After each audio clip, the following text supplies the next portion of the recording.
Morning. आज electronics के rank बनाएंगे, ठीक है, हिमांशु। और इधर ही नीचे आई थिंक वो थोड़ी देर में आ जाएंगे। तो जब वो आएंगे तो प्लीज आप लोग अपने जो भी डाउट्स हैं उनसे जरूर पूछिएगा कि तैयारी कैसे करें, है ना। जीएस के लिए, प्री के लिए, मेंस के लिए, इंटरव्यू के लिए उनकी स्ट्रेटेजी क्या थी, सारी चीजें आप लोग डिटेल में पूछ लेना। और वो लास्ट ईयर 2023 में जुलाई 2023 का ही उनका बैच था, जून 2023 यहाँ पर मेडिनी में आकर के तैयारी उसने की और 6-7 महीने या 8 महीने जो क्लास होती है वो क्लास किया और फिर उसके बाद पेपर दिया। स्पेशली वो ईएससी के लिए ज्यादा डेडिकेटेड थे और ईएससी में रैंक कौन सी आई? फर्स्ट। बहुत बड़ी बात है, आप लोगों को भी ऐसे ही तैयारी करना चाहिए। पहले कोई एक गोल लेकर के चलना है और उसके पीछे पड़ जाना है और टारगेट आपका बिल्कुल फिक्स्ड होना चाहिए। गेट है तो पहले गेट करो और गेट जब हो जाए तो फिर ईएससी। और इस बार तो और भी ज्यादा अच्छा है, गेट के पेपर के बाद तो ईएससी का प्री दो, फिर उसके बाद मेंस दो, उसके बाद इंटरव्यू दो, सारी चीजें। फोटो खींच लिए। अब रैंक 1 को बुला लेते हैं, ठीक है।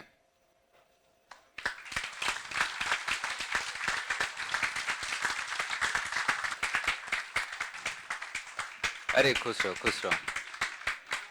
ये अपने ही साकेत सेंटर का बच्चा है, इसी क्लासरूम में पढ़ा हुआ है और रैंक 1 लेकर के आया है। अब आप लोग को देख करके पूरा भरोसा हो गया कि ईएससी या गेट अच्छी रैंक लानी है तो उसका मतलब ही है मेडिजी आना है, ठीक है। देखो मैं भी जब आया था 2006-07 बैच में तो यही सोच करके आया था।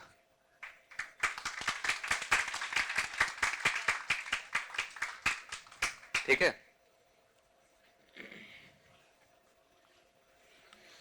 माइक तुम्हारे हवाले है।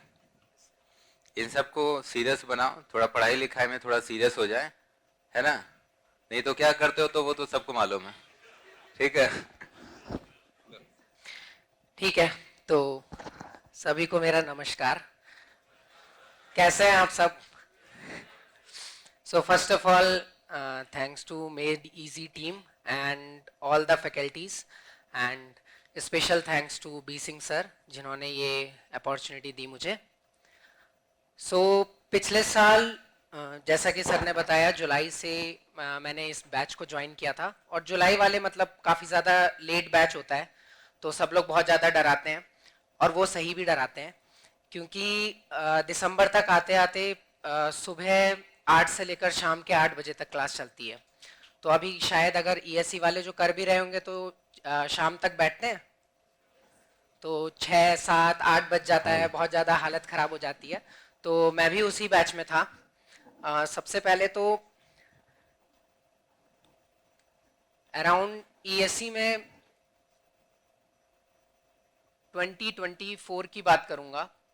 सो October to November I started preparing for interview. Then December to Feb ये प्रीलिम्स का था एंड इसके बाद March to mid of April again interview, again then April to June this is mains और इसके बाद अगेन इंटरव्यू। सो आपको बहुत ही अनयूजुअल लग रहा होगा कि मैं स्टार्टिंग से इंटरव्यू की बात कर रहा हूं और मैंने अक्टूबर से इंटरव्यू की तैयारी शुरू कर दी क्योंकि मुझे हमेशा से पता था मैं इंटरव्यू में बहुत ज़्यादा वीक हूँ। मुझे बोलना नहीं आता था, कहीं पे भीड़ में मैं जाता भी नहीं था, मैं इग्नोर करता था हमेशा जाना। तो मुझे पता था कि ये मेरा वीक पॉइंट है। तो मेरी स्ट्रेटजी बहुत ज़्यादा अनकॉमन है और यूजुअली ये फॉलो कोई भी नहीं किया होगा और ना ही आपने सुना होगा, but it work for me. मतलब आप देख ही सकते हैं, इट वर्क फॉर मी। सो मैं आप सभी के साथ इसको शेयर करूंगा and may be it will not work for everyone, but still एक बार सुनिएगा, क्या पता आपको भी ये कहीं ना कहीं कुछ ना कुछ हेल्प करे। तो ईएससी इससे पहले मेरा गेट है, गेट मैंने 2020 से स्टार्ट कर दिया था प्रिपरेशन। 2020 में दिया, 21 में भी दिया, 22 में दिया, 23 में दिया, 24 में भी दिया। बट मैंने कभी भी 21 के बाद प्रिपरेशन नहीं करी गेट के लिए, सिर्फ ऐसा चैलेंज कि देता रहता हूँ, हैबिट से निकलना नहीं चाहिए। तो मैं गेट के लिए कभी भी मेरा फोकस नहीं था। इवन 24 में भी मैं एक भी टेस्ट सीरीज लगा के नहीं गया, फुल लेंथ भी नहीं दिया मैंने, मैं डायरेक्ट पेपर देने गया बस। तो मेरी गेट अभी इस साल तो उतना अच्छा नहीं है, बट 640 रैंक है। और मैंने स्टार्ट जो अपनी प्रिपरेशन की थी वो भी गेट से ही करी थी। आज का जो सेशन है, जैसे जब मैं पुरानी वीडियोस देखता था किसी टॉपर की, या कभी किसी टॉपर से बात भी करता था, तो मेरे दोस्त हमेशा मुझे एक चीज बताते थे कि सबसे ज्यादा प्रॉब्लम है कि हम उनसे कनेक्ट नहीं कर पाते हैं, क्योंकि उनकी जर्नी स्टार्ट होती है 10th topper, then 12th topper, then IIT से बीटेक। जब आईआईटी आदमी बोलता है तो उसके बाद कहानी खत्म। मतलब हमें लगता है कि यार ये तो आईआईटी से बीटेक किया, ये तो निकालेगा ही, ये तो एआईआर 1 लाएगा ही। लेकिन मेरे साथ ऐसा कुछ भी नहीं है। मेरी जर्नी स्टार्ट हुई है 5,83,000 से। ये थी मेरी जेई की रैंक।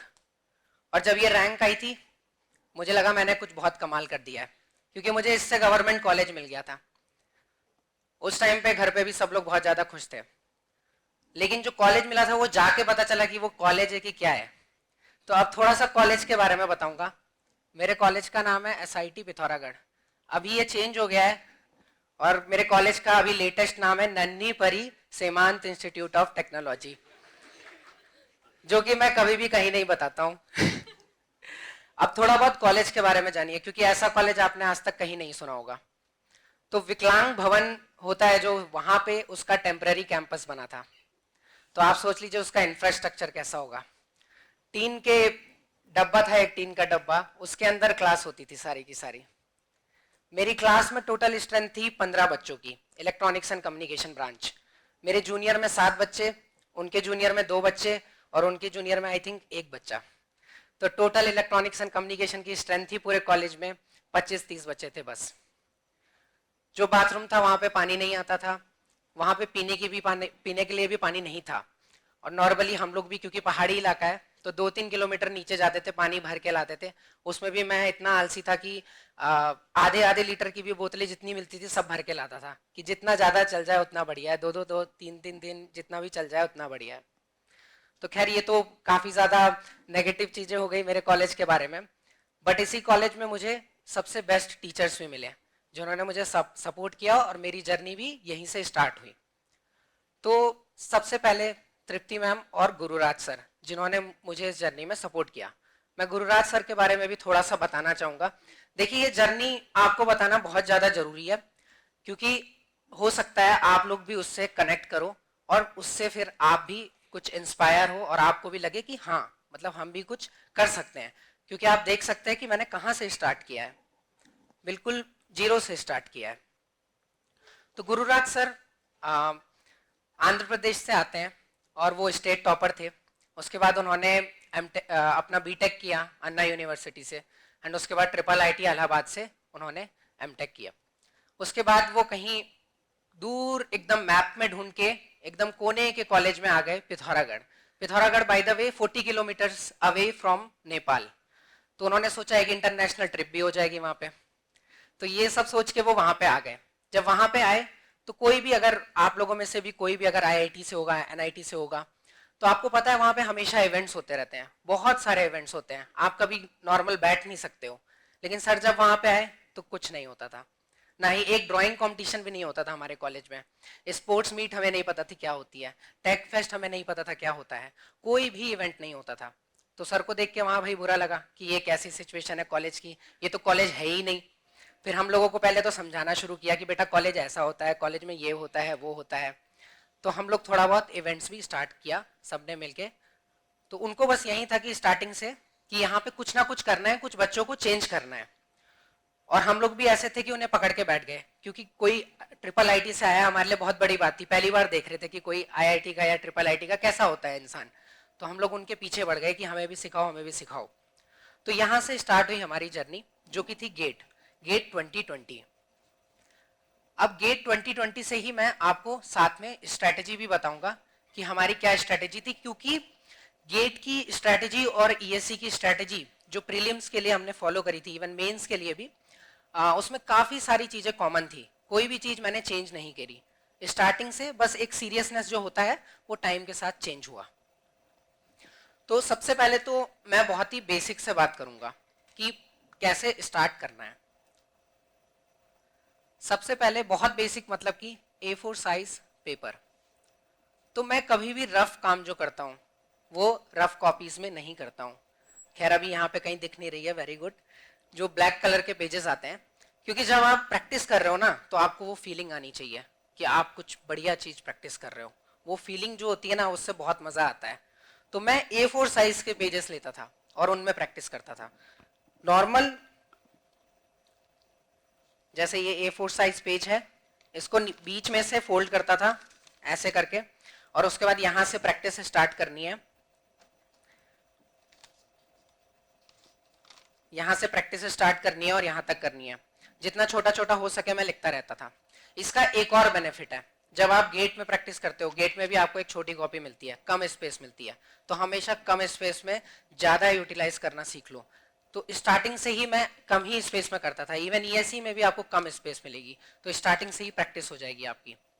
दूसरी चीज जो बहुत ज्यादा इंपॉर्टेंट थी वो थी सफाई। बहुत ही सफाई से काम करो। क्यों? क्योंकि गेट में क्या होता है कि एक बार क्वेश्चन किया, आंसर नहीं निकल रहा है, कोई बात नहीं, आगे बढ़ जाओ।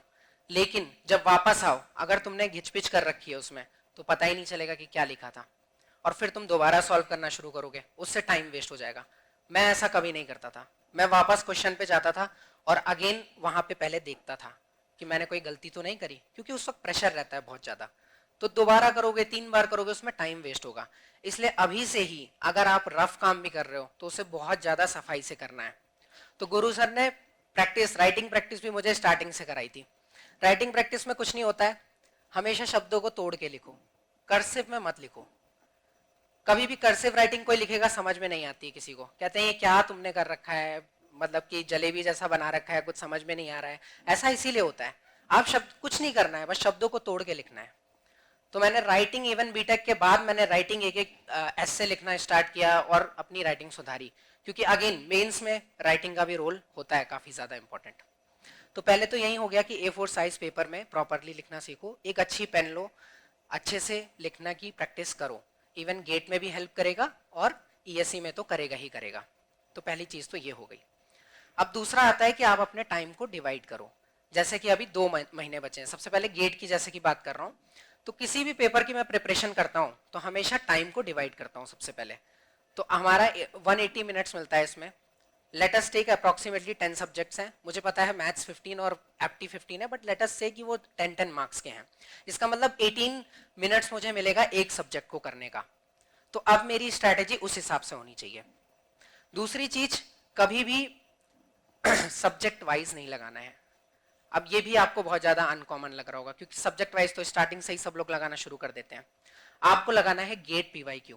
डायरेक्ट आपको पेपर लेना है, 3 घंटे के लिए बैठना है और उसे लगाना है। अब उसे कैसे लगाना है? तो सबसे पहले मान लीजिए आपने मैथमेटिक्स को स्टार्ट किया, आपने जितना भी आपके पास 2 महीने बचे थे, लेट अस से 45 डेज हैं, 45 डेज डिवाइडेड बाय आप 10 सब्जेक्ट कर दीजिए, 4.5 डेज मिल रहा है एक सब्जेक्ट के लिए। 4.5 डेज में उस पूरे सब्जेक्ट को कंप्लीट कर दीजिए। जितना भी है सब रिवीजन, सब कुछ जो भी करना है वो सब कुछ कर दीजिए। वो जब हो जाए उसके बाद आप एक PYQ लगाएंगे। लेट अस से आपने 2020 का PYQ ले लिया। तो अब 2020 का PYQ जब आप लेंगे तो उसमें आपको 3 घंटे नहीं बैठना है, उसमें सिर्फ आपको आधे घंटे बैठना है। और उस आधे घंटे में आपको देखना है कि आपका कितना मार्क्स आ रहा है। अब आपको उसको आगे कुछ नहीं देखना है उसके अंदर, मतलब उसके सॉल्यूशंस नहीं देखने हैं, कुछ भी नहीं देखना है। इसके बाद आप क्या करेंगे?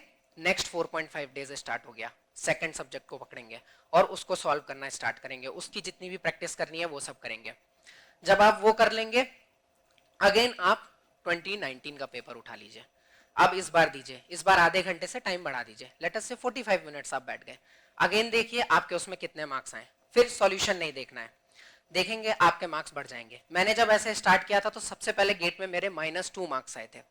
उसके बाद मेरे 2 मार्क्स आए थे, उसके बाद मेरे 7 मार्क्स आए थे, फिर 12, फिर 18, फिर 22। इसका मतलब आपको लाइव आपकी परफॉर्मेंस दिख रही है और आपको ये भी दिखेगा कि क्या आप ग्रो कर रहे हैं कि नहीं कर रहे हैं। टेस्ट सीरीज नो डाउट बहुत बढ़िया होती है, लेकिन जो PYQ है, जो आपको फुल लेंथ आप लगाओगे, वो तो ओरिजिनल है, वो तो आपकी लाइव इवेल्युएशन करेगा। वो तो आप उस दिन भी जब वहां जाओगे तो उसी पेपर को तो आप कभी ना कभी दे रहे होते, तो उसमें तो आपको असली चीज पता चलेगी। तो इसीलिए PYQ अगर अभी तक भी नहीं लगाया है तो ऐसे प्लान करके उसको पूरा बैठ के देना स्टार्ट कर दीजिए, क्योंकि आपको एक्चुअल में पता चलेगा कि अगर आपने 2020 का पेपर दिया होता और अभी आप जिस लेवल पे हो तो आपके कितने मार्क्स आते। तो ऐसे करके मैं PYQ लगाता था। अब मान लीजिए PYQ में मार्क्स नहीं आ रहे हैं, क्योंकि ये बहुत ज्यादा होता था कि डीमोटिवेशन हो जाता था। तो उसके बाद क्या करना है, अगेन अब आप टेस्ट सीरीज लगाइए। जो 4.5 डेज आपने ले रखे हैं उसमें आप टेस्ट सीरीज लगाइए, सबसे पहले सब्जेक्ट वाइज लगाइए। उसके बाद अगेन PYQ। आपका बेसिस क्या रहेगा, PYQ। वो आपका इवेल्युएशन करेगा, उससे आपको ओवरऑल पता चलेगा कि मैं कौन से लेवल पे अभी हूं, जो मैं पढ़ाई कर रहा हूं क्या उसका कोई आउटकम है कि नहीं। आपको उसी वक्त आपके सामने आपको पता चल जाएगा कि आपका कितना लेवल है, आपका कुछ ग्रोथ हो रहा है कि नहीं हो रहा है। तो ये दूसरी चीज थी कि आपको PYQ में इस तरीके से सॉल्व करना है। अब तीसरा पॉइंट है क्वेश्चन प्रैक्टिसिंग। तो क्वेश्चन प्रैक्टिसिंग ये भी बहुत बच्चे गलती करते हैं और मैं हमेशा सबको बोलता हूं कि सॉल्यूशन मत देखो। पहली चीज है कि 10 क्वेश्चंस आप ले लीजिए और सबको सॉल्व करते जाइए। आप आंसर भी मत देखिए, 10 क्वेश्चन कर दीजिए बस। उसके बाद पीछे जाइए और देख लीजिए आपके कितने सही हैं। जब आप 100 क्वेश्चंस करोगे तो मैं आपको बता रहा हूं 40% से ज्यादा सही नहीं होंगे। मेरे भी 40% ही होते थे। लेकिन सॉल्यूशन नहीं देखना है, क्योंकि आप सॉल्यूशन देखोगे तो आपको पता चल जाएगा कि वो कैसे सॉल्व कर रहे हैं। लेकिन आपको ये चीज डेवलप करनी है अपने अंदर से। वो ऐसे डेवलप नहीं होगी। उसके लिए वापस आप कॉन्सेप्ट पे जाओ, वापस आप अपने नोट्स पे जाओ, वापस बुक पे जाओ, अगेन उस टॉपिक को पढ़ो।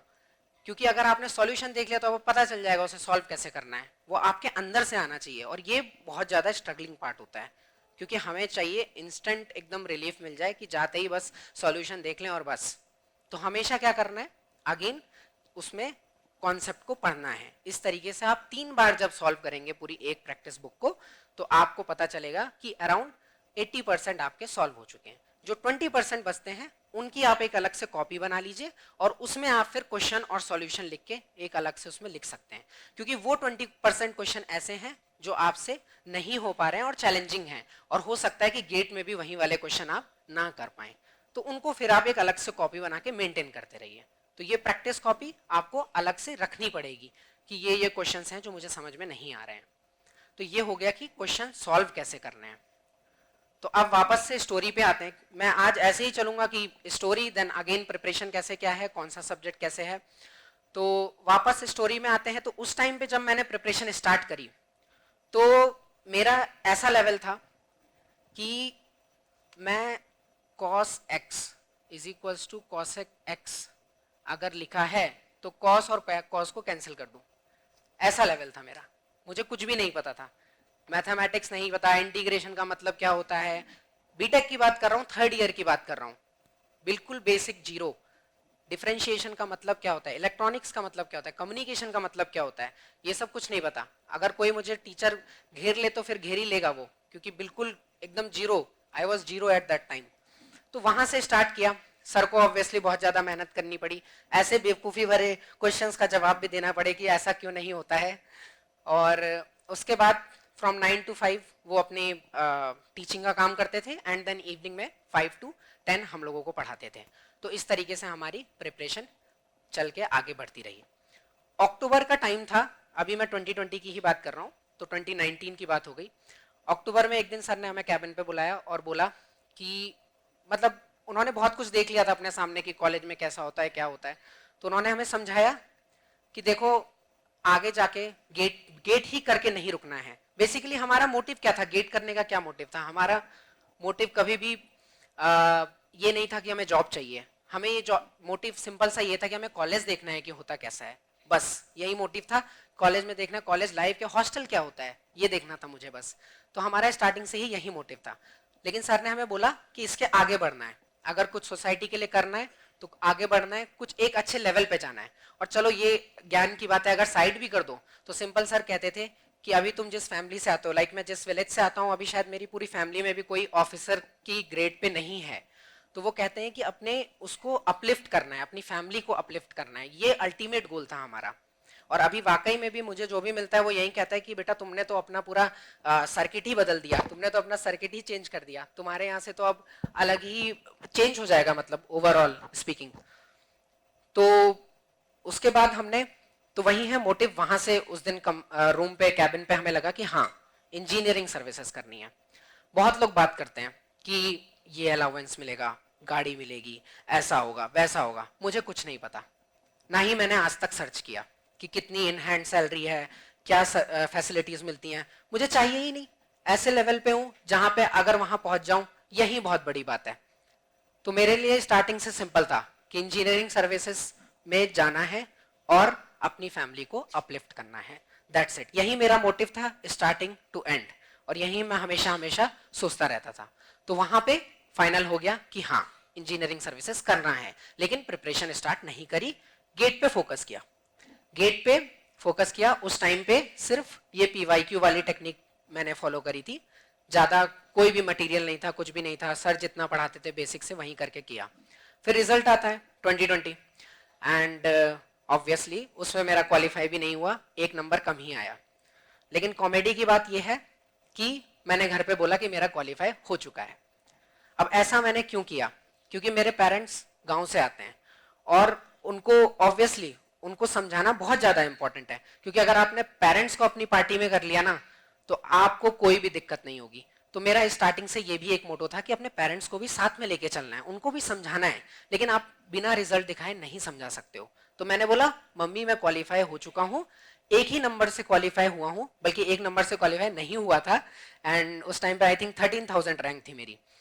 तो मम्मी को बोल दिया and she was also happy, and मैंने बोला कि अब मैं तैयारी करूंगा और अगले साल मैं पक्का एमटेक में जाऊंगा। तो उनको कॉन्फिडेंस आ गया, तो भले ही मैंने झूठ बोला बट उनके कॉन्फिडेंस के लिए। यहाँ पे क्या था, इंटेंशन। तो यहाँ पे एक और बात आती है कि कभी भी कुछ भी करते हो तो इंटेंशन अपना बहुत ज्यादा क्लियर रखो। इंटेंशन क्लियर रखोगे तो तुम लाइफ में कॉन्फिडेंस अपने आप आ जाएगा तुम्हारे अंदर। तो बस फिर रिजल्ट था नहीं, अगेन प्रिपरेशन स्टार्ट कर दी, सेम स्ट्रेटेजी, अपने टाइम को डिवाइड करना शुरू किया, अगेन प्रैक्टिस करी, अगेन पीवाईक्यू लगाया। इस टाइम पे एक और चीज कर ली थी कि लॉन्ग डिस्टेंस प्रोग्राम में जो बुक्स आती है मेडिजी की वो सब ले ली थी, और वहां से नोट्स बनाना शुरू कर दिया था मैंने।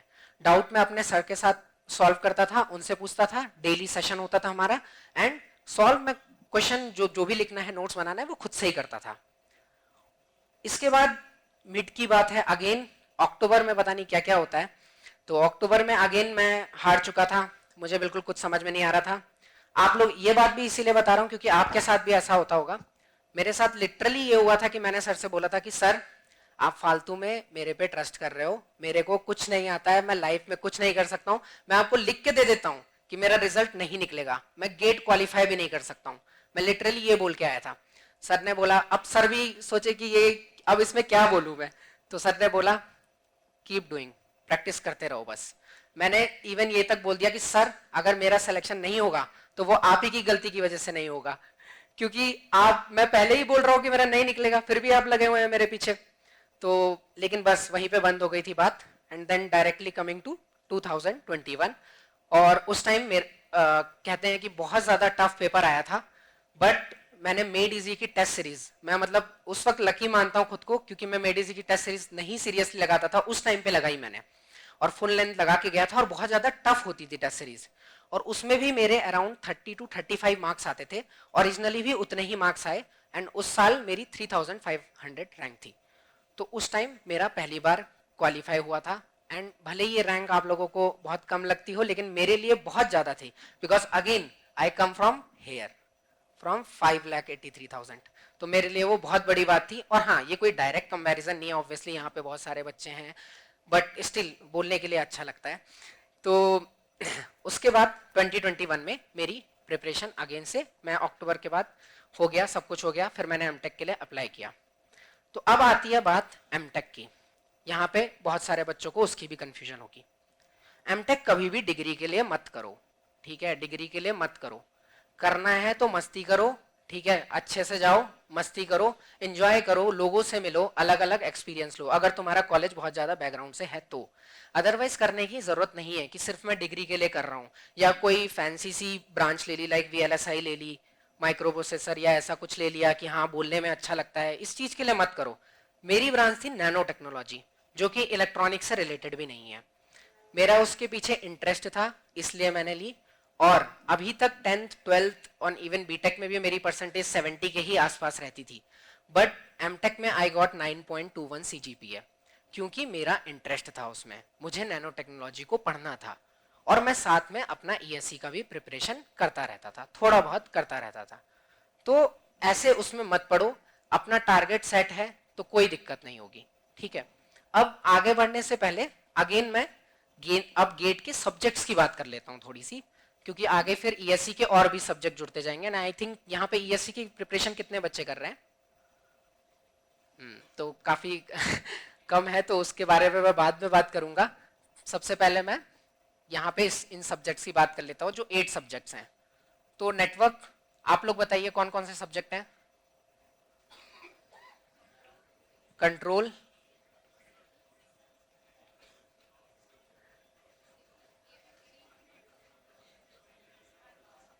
ठीक है ठीक है ठीक है ठीक है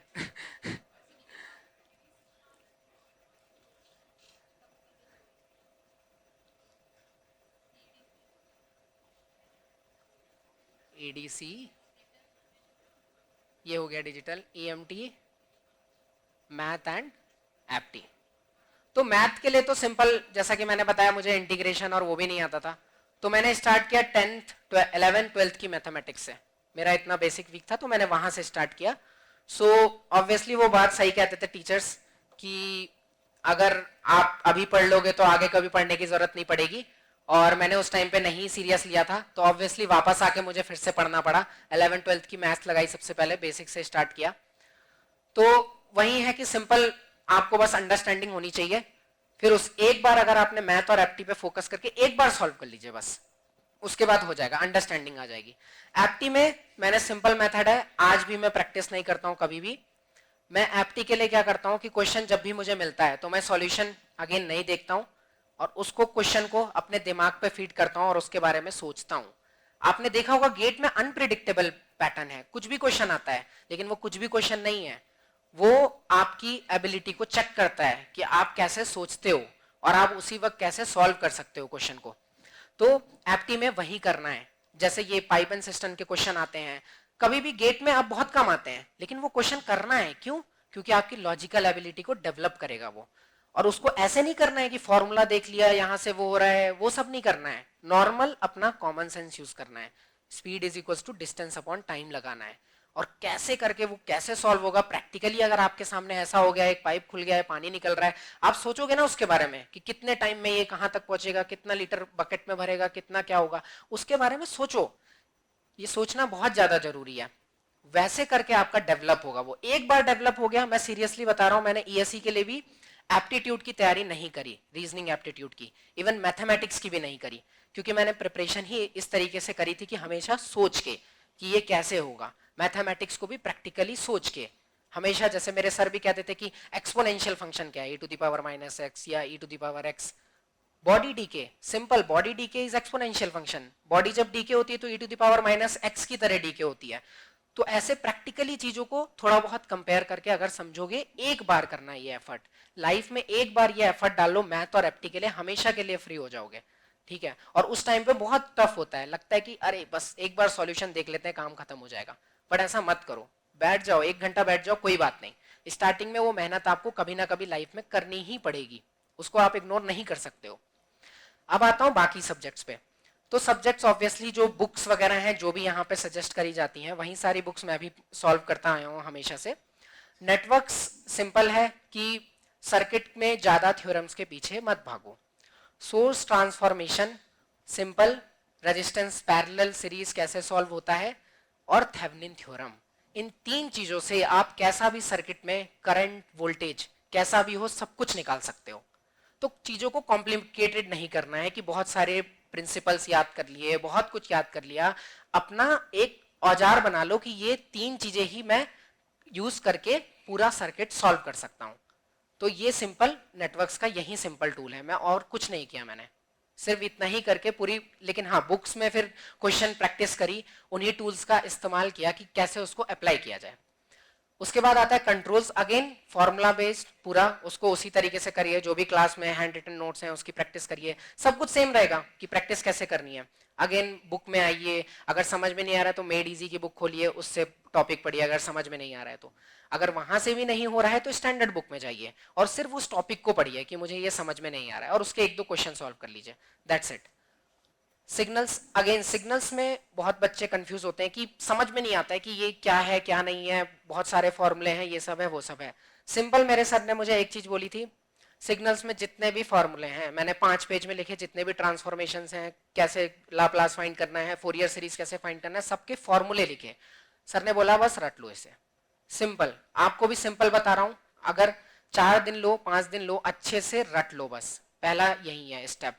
रटने के बाद मैं आपको गारंटी दे रहा हूं, आप बुक खोलिएगा आपको 50% क्वेश्चन देख के ही लगेगा कि ये तो देखा है कहीं, ये वाला फॉर्म कहीं देखा है, मुझे ऑलरेडी पता है कि ये फॉर्म ऐसे करके होता है, आपको आने लग जाएगा अपने अंदर से ही।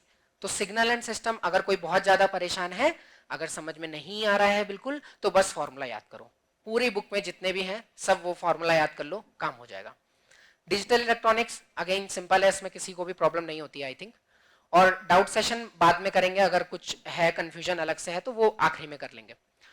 एनालॉग इलेक्ट्रॉनिक्स, अगेन इसमें भी मैथमेटिकल है पूरा। अगेन देखिए, मैथमेटिक्स अगर एक बार कर ली ना, तो इलेक्ट्रॉनिक्स मुझे तो आधे से ज्यादा मैथमेटिक्स ही लगता है, सिग्नल्स पूरा मैथमेटिक्स है, तो हो जाएगा। एनालॉग भी मुझे वही लगता है, तो उसमें भी आपने क्लास में जितना भी किया है वो मेरे हिसाब से इनफ है, क्वेश्चन प्रैक्टिस करिए, सेम स्ट्रेटेजी।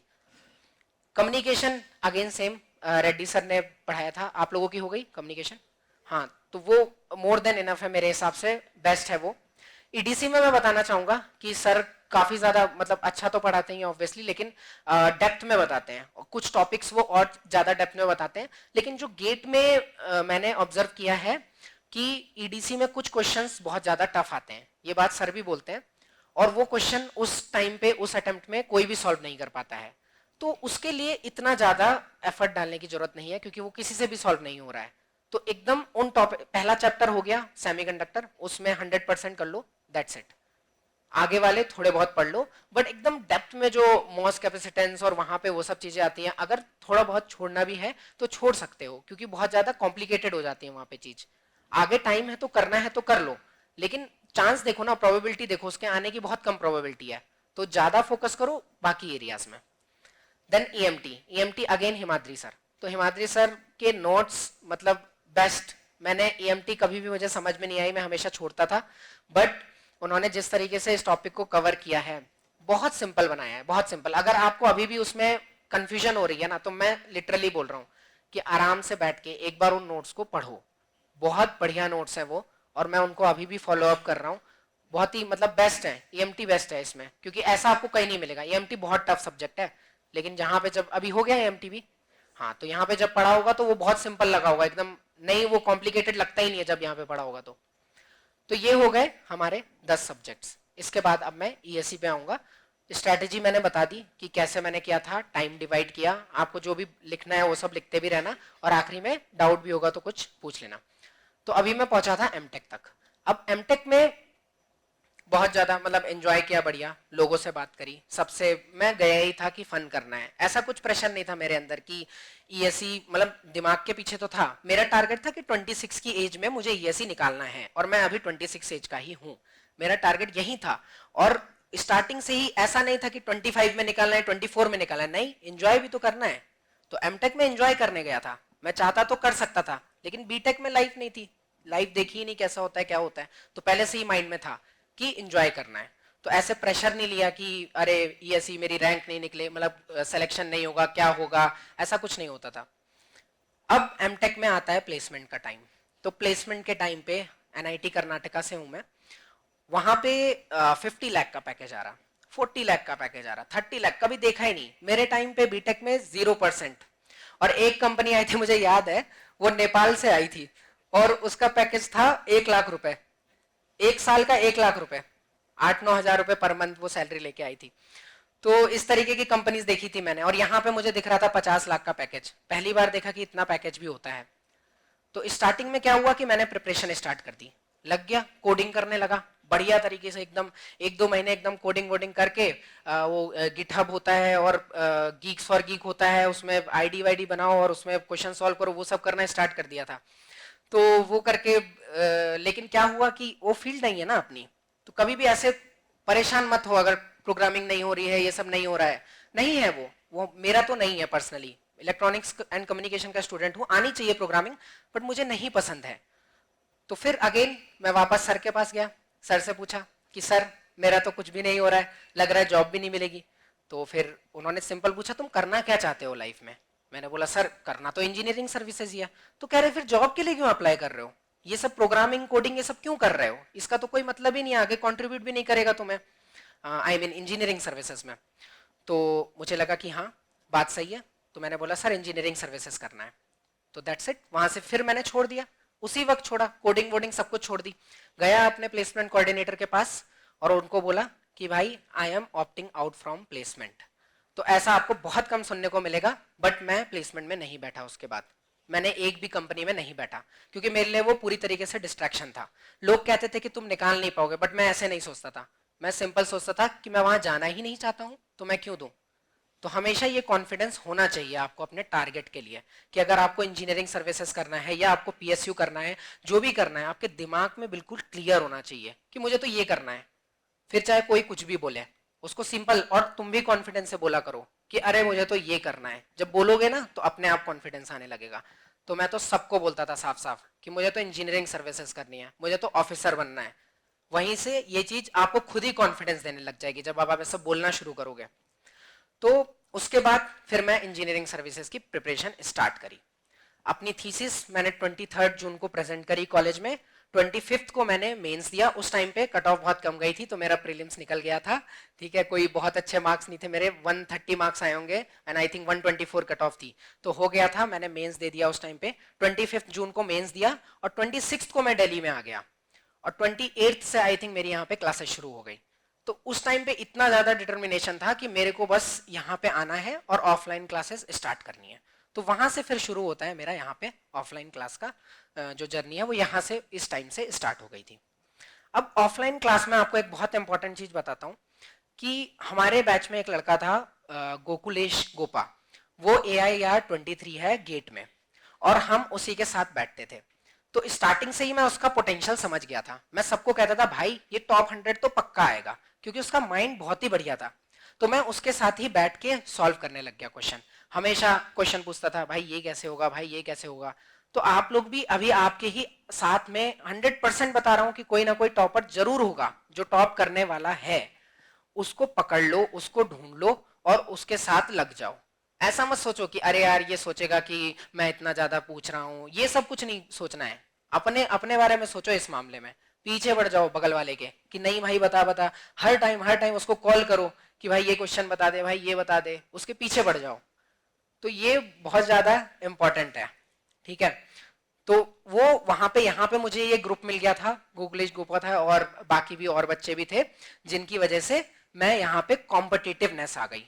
तो अक्टूबर तक तो वही कॉम्पिटिटिवनेस मेरे अंदर डेवलप हो रही थी कि हाँ करना है। क्योंकि वो लोग, मतलब अभी आपके बीच भी होंगे कि इंटरवल होता होगा तो बैठ के पढ़ने लग जाते होंगे, तो शुरू शुरू में उनका सब मजाक उड़ाते हैं, लेकिन वही बच्चे हैं जो निकल जाते हैं फिर। तो उनका मजाक ना उड़ाइए, उनके साथ बैठ के पढ़िए, मैं तो कह रहा हूँ। ठीक है, क्योंकि यही टाइम है। कुछ अगर 5-6 महीना कर लिया, गारंटीड बता रहा हूँ कुछ ना कुछ रैंक निकाल लेंगे, उसके बाद सब सेट। अगर आपको एमटेक से जॉब भी चाहिए तो वहां तो मैं लिटरली बता रहा हूँ कि वहां पे सब कुछ सेट है, मतलब एमटेक में कोई प्रॉब्लम नहीं होती है, आराम से जॉब मिल जाएगी। तो अब वहां तक का यही था कि ये सब चल रहा था, यहाँ पे बढ़िया तरीके से स्टार्ट हो गई प्रिपरेशन। अब आता हूं मैं अपने मेन, जो मैंने डिफरेंट किया वो यहाँ पे अक्टूबर टू नवंबर में मैंने क्या किया, यहां से मैंने क्या स्टार्ट किया, ये बहुत डिफरेंट है। तो मैंने प्रिपरेशन स्टार्ट करी इंटरव्यू से। इंटरव्यू बहुत ज्यादा इंपॉर्टेंट, अब ईएससी की बात कर रहा हूं, ईएससी के ही यहां से मैं बात करूंगा। कॉमन पॉइंट्स गेट वाले ले सकते हैं, गेट का यहां तक हो गया बस। और गेट के लिए मैंने अगेन बता ही दिया है कि 640 रैंक आई है, बट मैंने आज तक फुल लेंथ नहीं लगाया है, 21 के अटेम्प्ट में लगाया था, बट मेरा टारगेट नहीं था, तो मैं देता था उस एक्सपीरियंस के हिसाब से। मैंने आपको जितना भी मुझे नॉलेज है मैंने बता दिया। तो अब आते हैं इसमें तो इंटरव्यू की प्रिपरेशन मैंने क्यों स्टार्ट करी स्टार्टिंग से? तो जैसा कि बताया, बोलने का तो नहीं पता था, पर्सनैलिटी नहीं थी, वो सब तो अलग बात है। बट सबसे पहले सबसे जरूरी बात यह है कि आपके जो सब्जेक्ट्स हैं आपको पता होना चाहिए। अगर कोई पूछ रहा है व्हाट इज एनालॉग कम्युनिकेशन, आपको पता होना चाहिए कि होता क्या है। What is amplitude modulation, what is phase modulation, आपको पता होना चाहिए कि क्या है। कोई आपको पूछ रहा है, तो मेरे सर से क्या हुआ कि मेरे सर का अभी वो जूनियर एग्जीक्यूटिव इंजीनियर हैं एएआई में, जो गुरुराज सर के बारे में बता रहा था, तो उन्होंने मेरा एक दिन इंटरव्यू लिया, अक्टूबर की बात है, और सिंपल ऐसे स्टार्ट किया, व्हाट इज कम्युनिकेशन हिमांशु। और मैं सोच में डूब गया कि सर कम्युनिकेशन क्या होता है, मतलब मैं बोलूं क्या कि कम्युनिकेशन क्या होता है। मैंने बोला सर नॉर्मल जो बात करते हैं वही कम्युनिकेशन होता है। मैंने बोला ठीक है। उसके बाद धीमे धीमे धीमे करके पूछना शुरू किया और फिर इतनी बेइज्जती करी कि बोला तुमको तो इलेक्ट्रॉनिक्स इंजीनियर तुम कहलाने भी नहीं चाहिए, तुम्हें तो कुछ पता ही नहीं है इलेक्ट्रॉनिक्स के बारे में। तो सिंपल वहां से मैंने ले लिया चैलेंज में इसको कि ऐसे कैसे बोल दिया सर ने, मुझे कैसे बोल दिया, और मैं तो करके दिखाऊंगा। और वहां से अक्टूबर टू नवंबर सिंपली क्या किया, इंपॉर्टेंट चीजें ये हैं कि आप अपने आसपास में एप्लीकेशंस को देखिए। आपकी जो पढ़ाई चल रही है अभी आप उसे साथ में चलाओ, लेकिन ये बहुत इंपॉर्टेंट है कि आसपास एप्लीकेशंस को देखिए। जैसे फैन है या कहाँ पे क्या है, आपको एंटीना दिख रहा है कहीं पे, उसके बारे में सोचिए। एंटीना ऑलरेडी पढ़ चुके हैं, तो एक बार अपनी छत पे जाइए, एंटीना में स्पेसिफिकेशंस पढ़िए। अब यहाँ ये प्रीलिम्स में कैसे यूजफुल है आपको बताता हूं। वहां पे आप एंटीना में कैरेक्टरिस्टिक इंपेडेंस पढ़ते हैं, VSWR के बारे में पढ़ते हैं, लगता है कि इस सब का क्या काम है। तो मैं सर से पूछता था कि सर आप लोग जब काम करते हो आप कौन से पैरामीटर्स पे फोकस करते हो? तो सर ने बताया VSWR। मैंने बोला उसकी वैल्यू कितनी होती है आइडियल? तो आइडियल तो 1 होती है, practically it is between 1.2 to 1.5। तो मैं कहता था सर ये इतनी इंपॉर्टेंट क्यों है ये वैल्यू? तो बेसिकली होता क्या है कि एंटीना से जब सिग्नल ट्रेवल करता है तो वहां पे इंपीडेंस मैचिंग होनी चाहिए। वो इंपीडेंस मैचिंग अगर नहीं होगी तो मैक्सिमम पावर ट्रांसफर नहीं होगा। तो वहां से क्या होता है, जो वेव्स हैं वो वापस रिफ्लेक्ट होने लग जाती हैं, और वहीं पे VSWR का कॉन्सेप्ट आता है। फिर हम लोग डायरेक्शनल कपलर का यूज करके वो जो रिफ्लेक्ट हो रही है उसको कैलकुलेट करते हैं, और वहां से हमें VSWR की वैल्यू का पता चलता है। जब वो वैल्यू पता चलती है तो हमें पता चलता है कि कितना सिग्नल हमारा ट्रांसफर हो रहा है। तो VSWR का ये कॉन्सेप्ट है। जब मैं ऐसे करके देखने लग गया सब्जेक्ट को, ऐसे ही आप पोलराइजेशन पढ़ते हैं, तो नॉर्मली लीनियरली पोलराइज्ड जो वेव है वो हर जगह यूज होती है। जितने भी हमारे सिग्नल्स ट्रेवल कर रहे हैं कम्युनिकेशन में, कहीं भी किसी भी फील्ड में, वो हमारे लीनियरली पोलराइज्ड है। लेकिन जब रेन होती है तो तब हम लोग सर्कुलरली पोलराइज्ड यूज करते हैं। तो वो बताया मुझे सर ने कि वहां पे सर्कुलरली पोलराइज्ड यूज होती है। तो ऐसे करके मेरा इंटरेस्ट डेवलप होने लग गया। अब ओवरऑल मेरा क्या, हम लोगों का क्या मतलब वो था, स्ट्रेटेजी था, वो सिंपल ये था कि प्रैक्टिकली जो चीजें इंपॉर्टेंट होती हैं, लाइक मैंने अभी तक क्या बोला, VSWR बोला, रिफ्लेक्शन कोफिशिएंट हो गया, या आपका इम्पिडेंस हो गया, यही सब इंजीनियरिंग सर्विसेज में वो लोग भी सोच रहे होंगे जो पेपर बना रहे होंगे, क्योंकि वो लोग भी कहीं ना कहीं टेक्निकल फील्ड में वर्क कर रहे होंगे। और आप क्वेश्चन पेपर उठा के देख लो, आपको वही सब पैरामीटर्स दिखाई देंगे हर जगह। जब आप एनालॉग इलेक्ट्रॉनिक्स की बात करते हैं तो इनपुट इंपिडेंस कितना है, आउटपुट इंपिडेंस कितना है, ऑपरेशनल एम्पलीफायर क्या है, उसके कितने कैरेक्टरिस्टिक क्या क्या हैं उसके, यही सब पूछ रहे हैं, हर जगह यही सब पूछ रहे हैं। लेकिन अगर आपने उसको प्रैक्टिकली कंपेयर कर लिया तो क्या होगा, आपके अंदर ऑटोमेटिकली आपको समझ में आने लग जाएगा। और मुझे ये चीज यहां पे समझ में आ गई अक्टूबर और नवंबर में। सिंपली क्या किया, मैंने इसके लिए चैट जीपीटी भी यूज किया। मैंने एडवांस्ड कम्युनिकेशन से स्टार्ट किया था, यहाँ पे खत्म हो गया था वो सब्जेक्ट। मैंने स्टार्ट किया स्टार्टिंग से, what is optical fibre cable, what is this, अंदर क्या होता है, स्टेप इंडेक्स क्या होता है, सबकी डेफिनेशन लिखनी शुरू करी। अभी मैं यहाँ पे लाना भूल गया, लेकिन किसी को चाहिए होगा तो मैं पर्सनली उसे शेयर कर दूंगा अपने नोट्स। पूरे डिजिटली लिखे थे मैंने, वो हाथ से नहीं लिखे, क्योंकि थोड़ा पढ़ने में भी मजा आता है। तो हमेशा ये मेरा तो रहता है भाई कि पढ़ने में मजा आना चाहिए, नहीं आएगा तो तुम लोग बोर हो जाओगे। तो पढ़ने में मजे के लिए तो मैं कुछ भी करूंगा। तो डिजिटल बढ़िया एकदम टाइप करके पूरे नोट्स मैंने बनाए। उसके बाद क्या करना है आपको, उसको पर्सनल फीलिंग भी आनी चाहिए ना कि ये मेरे नोट्स हैं। वो जब तक लिखो नहीं तो मजा नहीं आता है। तो क्या किया, वो डिजिटली लिखने के बाद अब ऊपर से फॉर्मूले लिखने शुरू करे उसमें। ऐसे नोट्स बनाए मैंने, ऐसे नोट्स भी आपको कहीं नहीं मिलेंगे। तो ऐसे करके उसके ऊपर से लिखना शुरू किया, तो अब पर्सनल फीलिंग भी जुड़ गई, डिजिटल में मजा भी आ गया, पर्सनल फीलिंग भी जुड़ गई, बस उसको डेली रिवीजन शुरू कर दिया। तो यहां से ये इंटरव्यू वाले सेशन में मैंने 3-4 सब्जेक्ट लिए थे और उनके एकदम अंदर तक जाकर उनमें हर चीज समझ ली थी। अब 2 महीना बचा था, यहां पे मैंने प्रीलिम्स की तैयारी शुरू करी। प्रीलिम्स के लिए मैं सबसे बढ़िया जो मतलब मैंने, मुझे लगता है इट वर्कड, इवन मेंस में भी इट वर्कड। मैंने मेंस में जो टॉपिक्स ज्यादा पूछे जाते हैं वो अलग है, और प्रीलिम्स में जो पूछे जाते हैं वो अलग है। दोनों जगह अलग अलग टॉपिक्स को इंपॉर्टेंस दी जाती है। तो मैंने एक लिस्ट बनाई, उस लिस्ट में मैंने सब्जेक्ट वाइज खोला सबसे पहले। उसके बाद सब्जेक्ट वाइज में मैंने देखा कि कौन से चैप्टर है, लाइक कम्युनिकेशन अगर ले रहा हूं तो एनालॉग कम्युनिकेशन में आपका जो एम्पलीट्यूड मॉड्यूलेशन है, सॉरी, उसमें कौन कौन से मतलब कौन सा चैप्टर ज्यादा पूछा जा रहा है, और आगे नंबर ऑफ क्वेश्चंस लिख दिया। ऐसे ही करके ज्यादा पुराना नहीं जाना है, सिर्फ 10-15 साल का देखो, और ऐसे करके नंबर ऑफ क्वेश्चंस लिखते गया लाइन से कि इसमें इतने क्वेश्चन पूछे गए, इसमें इतने क्वेश्चन पूछे गए। तो उसमें जब मैंने देखा तो रिसीवर का क्वेश्चन पूछा ही नहीं जाता है, रिसीवर उसमें है ही नहीं, तो वो करने की कोई जरूरत नहीं है। ऐसे ही कई टॉपिक्स हैं जिनके बारे में कभी पूछा ही नहीं जाता है। और मैंने क्या किया, सारे सब्जेक्ट्स की ये लिस्ट मेंटेन करी, अराउंड 10 जितने भी 15 सब्जेक्ट्स थे उनके सबकी लिस्ट मेंटेन करके, और अब मैंने पीवाईक्यू अगेन ऐसे ही लगाना शुरू किया जैसा कि मैंने यहाँ पे बताया था। और वो लगा के फिर जो क्वेश्चंस मुझे नहीं आते थे मैं उसमें देख लेता था कि भाई ये कोई नया कॉन्सेप्ट ऐसे कैसे करना है, वो सब कर लिया। और एक सेपरेट कॉपी मेंटेन करी। मेरी 2 सेपरेट कॉपी थी, एक मिस्टेक बुक थी, उसमें मैं जो मिस्टेक्स कर रहा हूँ वो क्वेश्चंस लिखता था, और दूसरी थी कि न्यू क्वेश्चंस, मतलब उसमें मैं क्वेश्चन और आंसर लिख रहा हूँ डायरेक्ट डायरेक्ट, पूरा क्वेश्चन लिखता था और आंसर लिखता था नीचे। और मैं सीरियसली बता रहा हूँ ये गेट और ईएससी दोनों के लिए कि ये जरूर करें, एक अलग से कॉपी बनाएं, उसमें इवन टेस्ट सीरीज में भी आपको कुछ समझ में नहीं आ रहा है तो वो क्वेश्चंस लिस्ट आउट करते रहें, वो सारे क्वेश्चंस ये आप लोग लिख लीजिए सीरियसली, कि क्योंकि ये बहुत इंपॉर्टेंट था मेरे लिए भी, क्योंकि मैं डेली इसमें फिर सीखता गया कि अच्छा हाँ ये क्वेश्चन, और रिवीजन के टाइम पे उसको भी रिवाइज करिए।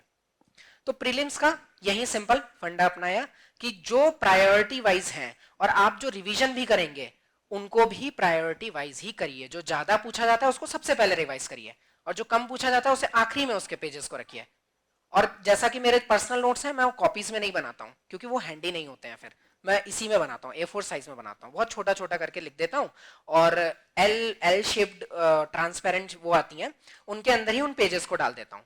और अब प्रायोरिटी वाइज मुझे डिवाइड करना था तो जो ज्यादा पूछा जाता है उसे आगे कर दिया, जो कम पूछा जाता है उसे पीछे कर दिया। और जब मेंस में बात आएगी तो मेंस में अलग प्रायोरिटी देनी है, अगेन लिस्ट आउट किया सारे क्वेश्चंस को, और अगेन उनको जो अब इंपॉर्टेंट है उनको तब आगे कर दिया, और उस टाइम पे उसका रिवीजन ज्यादा करना है।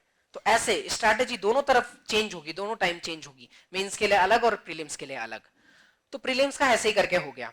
प्रीलिम्स में मॉर्निंग में मैं रिवीजन करता था, मैं मॉर्निंग में मैं मतलब नाइट में नहीं पढ़ता हूँ, मैं मॉर्निंग में ही पढ़ता हूँ। तो मॉर्निंग में सबसे पहले रिवीजन करता था, एंड देन सेकंड फेज में मैं प्रैक्टिस करता था। तो रिवीजन तो मैं डेली करता था, इन 2 महीने मैंने डेली रिवीजन किया है, ये मतलब रिवीजन बिल्कुल छोड़ा नहीं है, डेली करता रहता था। एंड एड ऑन भी करता रहता था, जो टेस्ट सीरीज दे रहा हूँ उसमें नया क्वेश्चन मिला वो क्योंकि शीट्स हैं उनमें ऐड करता गया जो भी आता जा रहा है। अब आते हैं मार्च अप्रैल में, तो अगेन मैं इंटरव्यू पे वापस आ गया। अब यहाँ पे इंटरव्यू में मैंने मेंस के लिए क्या इंपॉर्टेंट है देखो, मेंस के लिए मेंस में सर्किट्स दिखते हैं, जब आप पेपर खोलोगे तो आपको बहुत बड़े बड़े सर्किट दिखेंगे, तो उनको देख के ही लगता है कि इनको आप सॉल्व कैसे करें। ये चीज गेट में भी होती है, ये चीज प्रीलिम्स में भी होती है, तो ये दोनों में ही कॉमन है और आपको भी हेल्प करेगा अगर आप ऐसा करोगे तो। यहाँ पे ये अप्रोच रहता है कि जब आपको बहुत कॉम्प्लिकेटेड सर्किट, मैंने सबसे पहले क्या किया, मेड इजी की बुक खोली सारे सब्जेक्ट्स की, और उनमें जितने भी सर्किट दिख रहे हैं उनको एनालाइज करना शुरू कर दिया कि यहाँ पे रेजिस्टेंस क्यों लगा है, यहाँ पर कैपेसिटेंस क्यों लगा है, कैपेसिटेंस का क्या पर्पस है, रेजिस्टेंस का क्या पर्पस है, वीसीसी क्यों लगाया है, क्या जरूरत है वीसीसी की, इनपुट कहाँ पे अप्लाई कर रहे हैं, आउटपुट कहाँ से ले रहे हैं, ये सब एनालाइज करना शुरू कर दिया। ऑब्वियसली मैं अपने सर के साथ डेली शाम को सेशन करता था हाफ आवर का, कि सर ये सर्किट है, व्हाट्सएप पे सेंड कर दिया। ये आप लोगों को इसलिए बता रहा हूँ क्योंकि आप लोग भी अपने फ्रेंड्स के साथ कर सकते हो कि यहाँ पे क्या पर्पस है, और आप लोगों के दोस्तों को पता भी होगा, कई ऐसे बच्चे होंगे जो इस लेवल पे कर रहे होंगे तैयारी, जिनको सर्किट के बारे में A to Z हर चीज पता होगी। तो उसको अगेन एनालाइज करिए, देखिए एक बार सर्किट को देखिए, बीजेटी को देखिए, अरे ये रेजिस्टेंस क्यों लगा, सोचिए, ये सोचने वाली बात है ना कि क्यों लगा है, इसका क्या पर्पस है, इसको क्यों यूज कर रहे हैं। तो आपको थोड़ा सा भी टाइम मिलता है तो ये करिए। इसके बाद मेंस के लिए यही किया, जब मैंने पूरे सर्किट को एनालाइज कर लिया, अब जब मैंने मेंस की कॉपी खोली तो मुझे कुछ भी उसमें नया नहीं दिखा। सारे सर्किट्स ऐसे लगते थे कि अरे ये रेजिस्टेंस तो इसलिए लगा होगा यहाँ पे। वो फीडबैक वाले सर्किट बहुत बड़े बड़े दिखते हैं, अगर आप लोगों ने देखा होगा तो कुछ नहीं होता, फीडबैक लगा है, एक रजिस्टर लगा है, नेगेटिव फीडबैक पॉजिटिव फीडबैक, इसका मतलब ओवरऑल गेन कम हो रहा होगा, ज्यादा हो रहा होगा, इसका मतलब स्टेबिलिटी लाने के लिए फीडबैक लगाया होगा। या तो फिर सेंसिटिविटी इंक्रीज डिक्रीज करने के लिए फीडबैक लगाया होगा, कैपेसिटर लगाया, इसका मतलब डीसी को ब्लॉक करने के लिए लगाया होगा। Otherwise capacitance effects the bandwidth also, तो बैंडविड्थ चेंज करने के लिए किया होगा। बैंडविड्थ क्यों चेंज कर रहे हैं भाई, तो इनपुट सिग्नल हम क्या लगा रहे हैं, तो कितना इनपुट सिग्नल, किस रेंज के सिग्नल को हम सेंड करना चाहते हैं। अब मेरे को ये करना है, चेंज करना है, तो कैपेसिटेंस चेंज कर दो, शंट कैपेसिटेंस की वैल्यू चेंज कर दो, चेंज हो जाएगा, कट ऑफ फ्रीक्वेंसी चेंज हो जाएगी। इस तरीके से देखने लग गया मैं। इस एक पूरे महीने मैंने यही किया, 1 या 1.5 महीने जितने भी थे उसमें मैंने यही किया। तो यहां तक ये हो गया। अब मैंने पीवाईक्यू लगाना शुरू किया मेंस के लिए। मैं क्लास में आया, लेकिन हमेशा मेरे साथ ये होता है कि मैं मार्क्स देख के बहुत डिमोटिवेट होता हूँ, कैसा भी हो बहुत ज्यादा डिमोटिवेट हो जाता हूँ, ठीक है। तो उसमें मैंने क्या किया, मैंने टेस्ट देना ही छोड़ दिया। मैंने सिंपली पीवाईक्यू निकाले पिछले 10 से 15 साल के, और अगेन उनको वैसे ही सॉल्व किया। कैसे, ऐसे लगाया, प्रॉपर 3 घंटा बैठा, 3 घंटा पेपर 2 के लिए बैठा, पूरा सॉल्व किया बैठ के, और उसमें फिर एवेल्युएट करके देखा कितने मार्क्स आ रहे हैं। जो नहीं आता था उसको सीखा, अगेन मिस्टेक कॉपी में पूरा उसको सॉल्व कर लिया। तो मेंस के लिए भी पूरी की पूरी पीवाईक्यू लगाई मैंने, बस और कुछ नहीं किया। एक एक डेली मैं 2-3 दिन में एक पेपर लगाता था शायद, तो वैसे करके पूरा पेपर सॉल्व किया। एंड उसके बाद मेंस के बाद मेरे को लग नहीं रहा था कि मेंस निकलेगा, क्योंकि मेंस के दिन एक बहुत मतलब इंटरेस्टिंग वो हुआ था कि मैं अपने होटल से जा रहा था, पहुंच गया था सेंटर पे, और 18 मिनट बचे थे, और मैंने देखा कि मैं कैलकुलेटर ही नहीं लेके गया हूँ। मतलब इतना तैयारी करके गया लेकिन कैलकुलेटर नहीं लेके गया, और उसी वक्त स्कूटी थी साथ में, ये अच्छा था। और अपने वहां होटल में पहुंचा बहुत जल्दी, रास्ते में मुझे 2-3 लोगों ने बोल दिया भाई मरना है क्या। बहुत उस टाइम पे ऐसा दिमाग में चल रहा था कि कोई बात नहीं मैं मर भी जाऊं लेकिन कैलकुलेटर लेते लेते मरूंगा, ऐसा दिमाग में सोच लिया था। कल परसों ये ना पेपर में लिख के आए कि यार वो अपना कैलकुलेटर भी नहीं ले पाया, तो सोचा कि कैलकुलेटर तो हाथ में लेके ही मरूंगा आज। तो बहुत तेज गाड़ी भगाई, पहुंचा 8 मिनट में पहुंचा, 8 मिनट में वापस आया। पहुंचते सिक्योरिटी गार्ड ने भी बहुत डांटा, बोला तुम लोग क्या कहते हैं, कुछ समझते नहीं हो अपने आप को, ये आ रहे हो 1 मिनट पहले आ रहे हो, बहुत बेइज्जती करी उसने। कुछ समझ में नहीं आया मेरे को, अंदर चला गया बस। तो वो मतलब मेरे को इसकी वजह से लगता है कि मेंस में मैं थोड़ा, खैर अटेम्प्ट तो अच्छा ही दिया, लेकिन एक होता है कि मुझे लगा कि मेरा मेंस में नहीं हो पाएगा, क्योंकि बहुत मैं उस वक्त परेशान हो गया था। लेकिन फिर क्वालिफाई हो गया, तो बहुत बड़ी बात थी मेरे लिए उस टाइम पे भी कि क्वालिफाई हो गया है मेंस। अब आता हूँ फाइनली इंटरव्यू पे।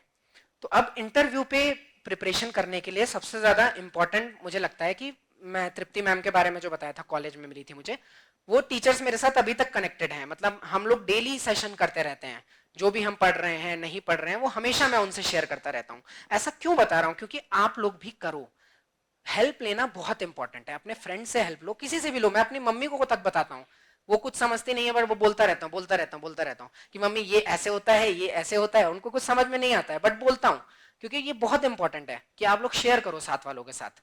तो मैम से बोला कि मैम मुझे मतलब इंटरव्यू के लिए तो कुछ आता ही नहीं है, तो प्रिपरेशन स्टार्ट करनी है। तो हमने क्या किया कि मैम डेली आधा घंटा मेरे साथ बैठती थी और क्वेश्चंस लिख लेती थी। मैं उनको बोलता था कि आप क्वेश्चंस लिख के लाओ, तो कभी वो चैट जीपीटी से लिख के ले आती थी या कभी कहीं से भी लिख के ले आती थी, और हमारे साथ आधा घंटा बैठती थी। प्रॉपर चेयर में बैठता था जैसे वहां पे बैठना है, और बैठ के मैम क्वेश्चन पूछती थी, मैं आंसर देता था। आधा घंटा ये मेरा सेशन चलता था। आधा घंटा मेरा टेक्निकल का चलता था। टेक्निकल जैसा मैंने बोला ही कि मैं सर को सर्किट भेज देता था, सर ये सर्किट में ये रेजिस्टेंस क्यों लगा है, सिंपल। सर बता देते थे कि ये ऐसे ऐसे है। तो यहां तक इस तरीके से मेरा इंटरव्यू हुआ कि इवन मैंने फ्रेंड्स को भी कॉल किया कि भाई मेरे लिए एक सेशन बना दो पूरा, और आधे 1 घंटे मेरे से क्वेश्चंस पूछो। तो मेरे फ्रेंड्स ने भी मुझे बहुत हेल्प किया इस चीज में। तो आप लोगों को भी ये इसीलिए बता रहा हूँ कि चाहे गेट हो, चाहे ईएसई हो, चाहे किसी भी पेपर का वो हो, सबको साथ में लेके चलो। मतलब ऐसे नहीं कि जो करना नहीं चाहते उसके पीछे लगे हो, लेकिन जो लोग कर रहे हैं, जो लोग आपको दिखता है कि ये लोग सीरियस हैं, उनके पीछे तो लग जाओ यार, ठीक है, उनके पीछे लग जाओ, उसमें शर्माओ मत, ठीक है। तो वहां से फिर इंटरव्यू हुआ। इंटरव्यू में देखो टेक और नॉन टेक, नॉन टेक कोई नहीं करता है और मना भी करते हैं लोग, लेकिन मैंने नॉन टेक किया है और बहुत ज्यादा किया है। मैं कहूंगा नॉन टेक करो, इसलिए करो क्योंकि पर्सनैलिटी का डेवलप होना बहुत इंपॉर्टेंट है। जब आप नॉन टेक को पढ़ना स्टार्ट करोगे तो अपने आप आपके अंदर से पर्सनैलिटी डेवलप होगी आपकी।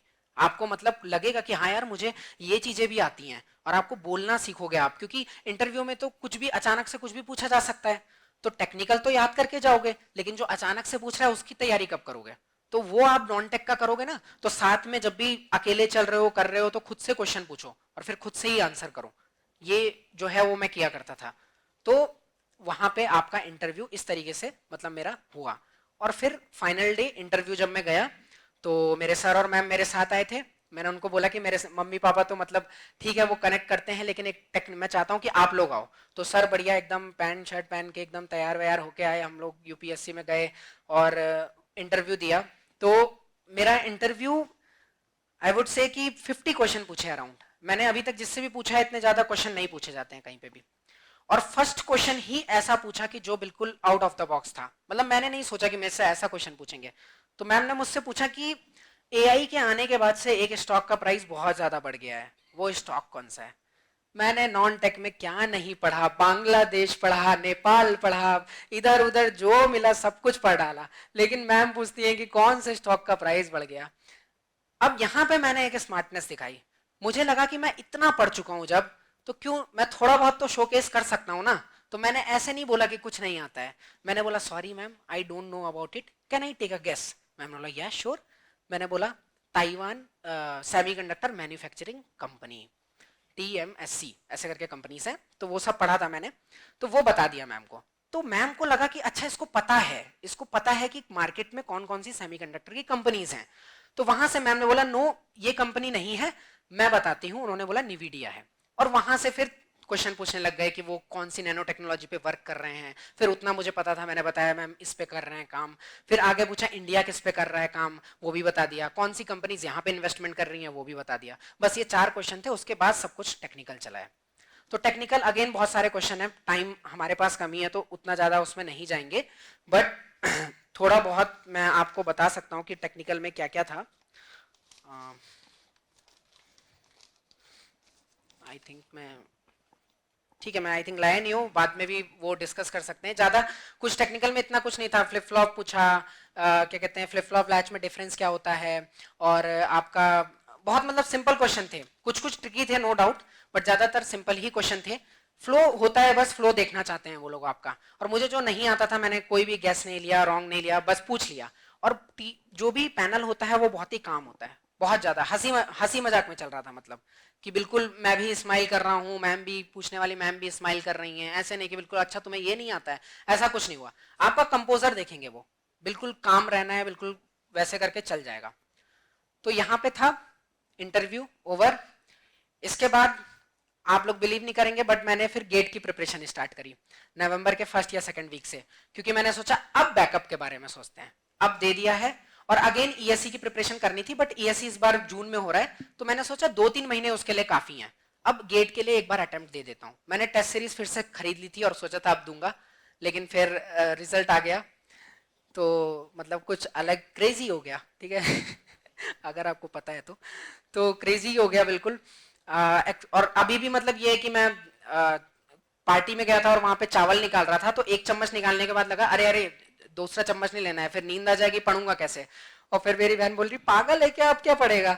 और इवन घर से भी मैं दिल्ली आने के लिए मैं कह रहा था कि अरे जल्दी जल्दी चलो मुझे दिल्ली जाना है, सब सामान लेके जाना है। तो मेरी बहन बोली दिल्ली क्यों जाना है। मैंने बोला अरे फिर पढ़ेगा कौन। कह रही तू पागल है क्या, अब क्या पढ़ेगा।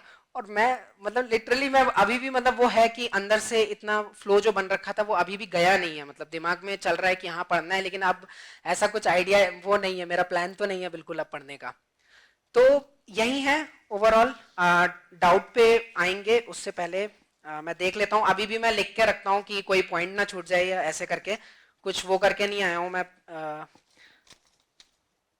सो वही है कि ये मैं आपको बता ही चुका हूं कि बचपन में मेहनत नहीं करी है इसलिए करनी पड़ेगी, ये तो दिमाग में रख लो कि अगर बचपन में मेहनत नहीं करी है तो आपको अब करनी पड़ेगी।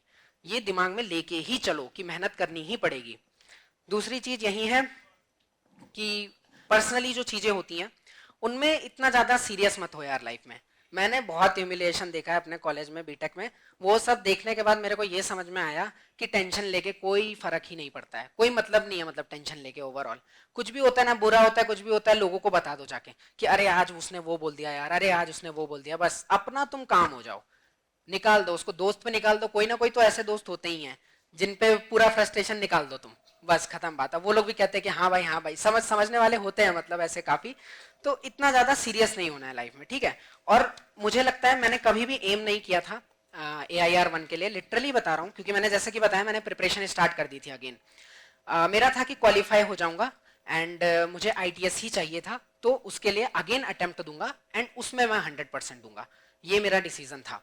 लेकिन वही है कि अनप्रिडिक्टेबल है सब कुछ, और अभी भी मैं मार्क्स का वेट कर रहा हूँ, देखना चाहता हूँ कि ये कहाँ से ऐसा क्या हो गया, क्योंकि प्रीलिम्स में भी मेरे 210 मार्क्स थे, तो इतना ज्यादा नहीं है, 270 280 आते हैं टॉपर्स के, तो पता नहीं, अभी मेरे को भी नहीं पता है कि ये कहाँ मार्क्स आ रहे हैं मेरे इतने। तो मेंस और इंटरव्यू में लगता है कुछ हो गया है, तो वो देखना पड़ेगा। तो यही है कि कभी मैंने डिसाइड नहीं किया, नहीं मेरे सर नहीं मेरे मैम या फ्रेंड्स ने कभी भी ऐसा सोचा नहीं कि ये AR1 लाना है।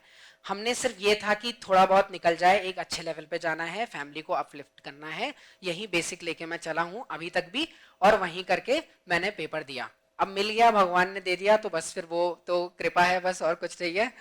एंड फैमिली के बारे में थोड़ा सा बताना चाहूँगा, क्योंकि है थोड़ा अलग है, तो वो भी बताना चाहूँगा। मेरी मम्मी 18 साल में उनकी शादी हो गई थी, और बिल्कुल उत्तराखंड में बहुत गांव होते हैं, मतलब पहाड़ी एरिया होता है, कभी भी कोई बाहर नहीं निकलता है, लेकिन उनको था कि बच्चों को पढ़ाना है, कुछ करना है, तो वो वहां से गांव से बिल्कुल छोड़ छाड़ के इधर लखनऊ में आए पढ़ाने के लिए, और साथ में सिलाई का काम भी किया और पढ़ाई भी करी। आप लोगों के भी घर में पेरेंट्स ऐसे होंगे, कुछ लोगों के होंगे जो अभी भी बहुत मेहनत कर रहे होंगे। और फादर मेरे पूजा पाठ का काम करते हैं। अगेन जिस दिन मेरी रैंक आई, उस दिन भी मैं, मतलब उस दिन से मिला ही नहीं हूं उनसे, और सरप्राइजिंगली मैं उनको कह रहा हूँ कि पापा मेरी AIR1 रैंक आई है, और वो बिल्कुल समझ नहीं पा रहे, उनको सबकी कॉल आ रही है, वो मुझे कॉल कर रहे हैं कि ये तेरा जो निकला है वो निकला किस में है, उसको बोलते क्या है। तो मैंने बोला पापा बस ऑफिसर बोल दो, बस खत्म बात। वो मतलब नहीं, उनको भी नहीं पता है, मम्मी को भी नहीं पता है, उनको मैं अभी तक आज भी एक्सप्लेन कर रहा हूँ कि क्या होता है। तो ऐसी जगह से आए हैं, सुबह 3:30 बजे उठते हैं, वो डेली मंदिर जाते हैं, अभी भी वो मंदिर के ही काम में बिजी हैं, इस वजह से उनसे मिल नहीं पा रहा हूँ। तो ऐसे आपके पेरेंट्स भी कर रहे होंगे मेहनत, तो उनकी रिस्पेक्ट करो। हो सकता है कहीं कहीं होता है नहीं समझ पाते हैं, तो उनको समझाओ। मेरे भी काफी सालों का एफर्ट है कि मैं उनको समझा रहा कि हम कहाँ हैं, हम क्या कर रहे हैं एग्जैक्टली, और ट्रुथफुली करो जो भी कर रहे हो। मैं इवन पैसे लेने में कभी नहीं झिझकता। मेरी बहन मेरे से पहले जॉब लग गई, तो उससे हर महीने 2-3 हज़ार रुपए मांगता ही मांगता हूँ।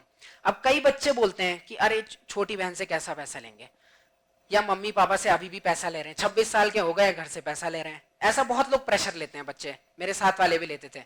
पर पता है मैं आज तक, मैं इस मामले में बिल्कुल अपोजिट हूँ। मैं खुल के पैसा लेता था। क्यों? मेरे दिमाग में बहुत क्लियर था कि मेरे को इस पैसे को कहाँ बदलना है, वो बहुत ज्यादा क्लियर था माइंड में। तो वो इंटेंशन जो था कि नहीं मैं इसको अच्छी जगह यूज कर रहा हूँ, नहीं मैं इसका जो आउटकम दूंगा वो अलग लेवल का होगा, और यहीं से मेरे को कॉन्फिडेंस आता था। तो वो लोग कहीं से भी, मैं इसमें हो सकता है थोड़ा सा हार्श हूं, लेकिन वो चाहे कहीं से भी करें पैसे, बट मैं मांगता था कि नहीं मुझे चाहिए, मुझे फ्रूट्स के लिए चाहिए, मुझे फल खाना है, मुझे अच्छा खाना खाना है, उन सब पे मैं बिल्कुल फोकस करता था। तो that is it about me. मेरे फ्रेंड्स, मेरे फैमिलीज, उन सब का बहुत ज्यादा एफर्ट था, उन सब के बारे में मैंने आपको बता ही दिया। एंड अब आप लोगों का कोई भी डाउट है तो प्लीज उसे खड़े होके पूछिएगा, और मैं उसका पर्सनली, मतलब मैंने अपना क्या शेड्यूल रहता है इन सब चीजों के बारे में नहीं किया है, क्योंकि मेरी जर्नी बहुत ज्यादा लंबी थी। मैंने सोचा ज्यादा से ज्यादा इंपॉर्टेंट चीजें कवर करूं, बट अब आप पूछ सकते हैं तो मैं एक एक करके जवाब दूंगा। प्लीज खड़े होके बोलिएगा आपका कोई भी क्वेश्चन अगर हो तो। शर्माने वाली कोई बात नहीं है, अपनी क्लास है।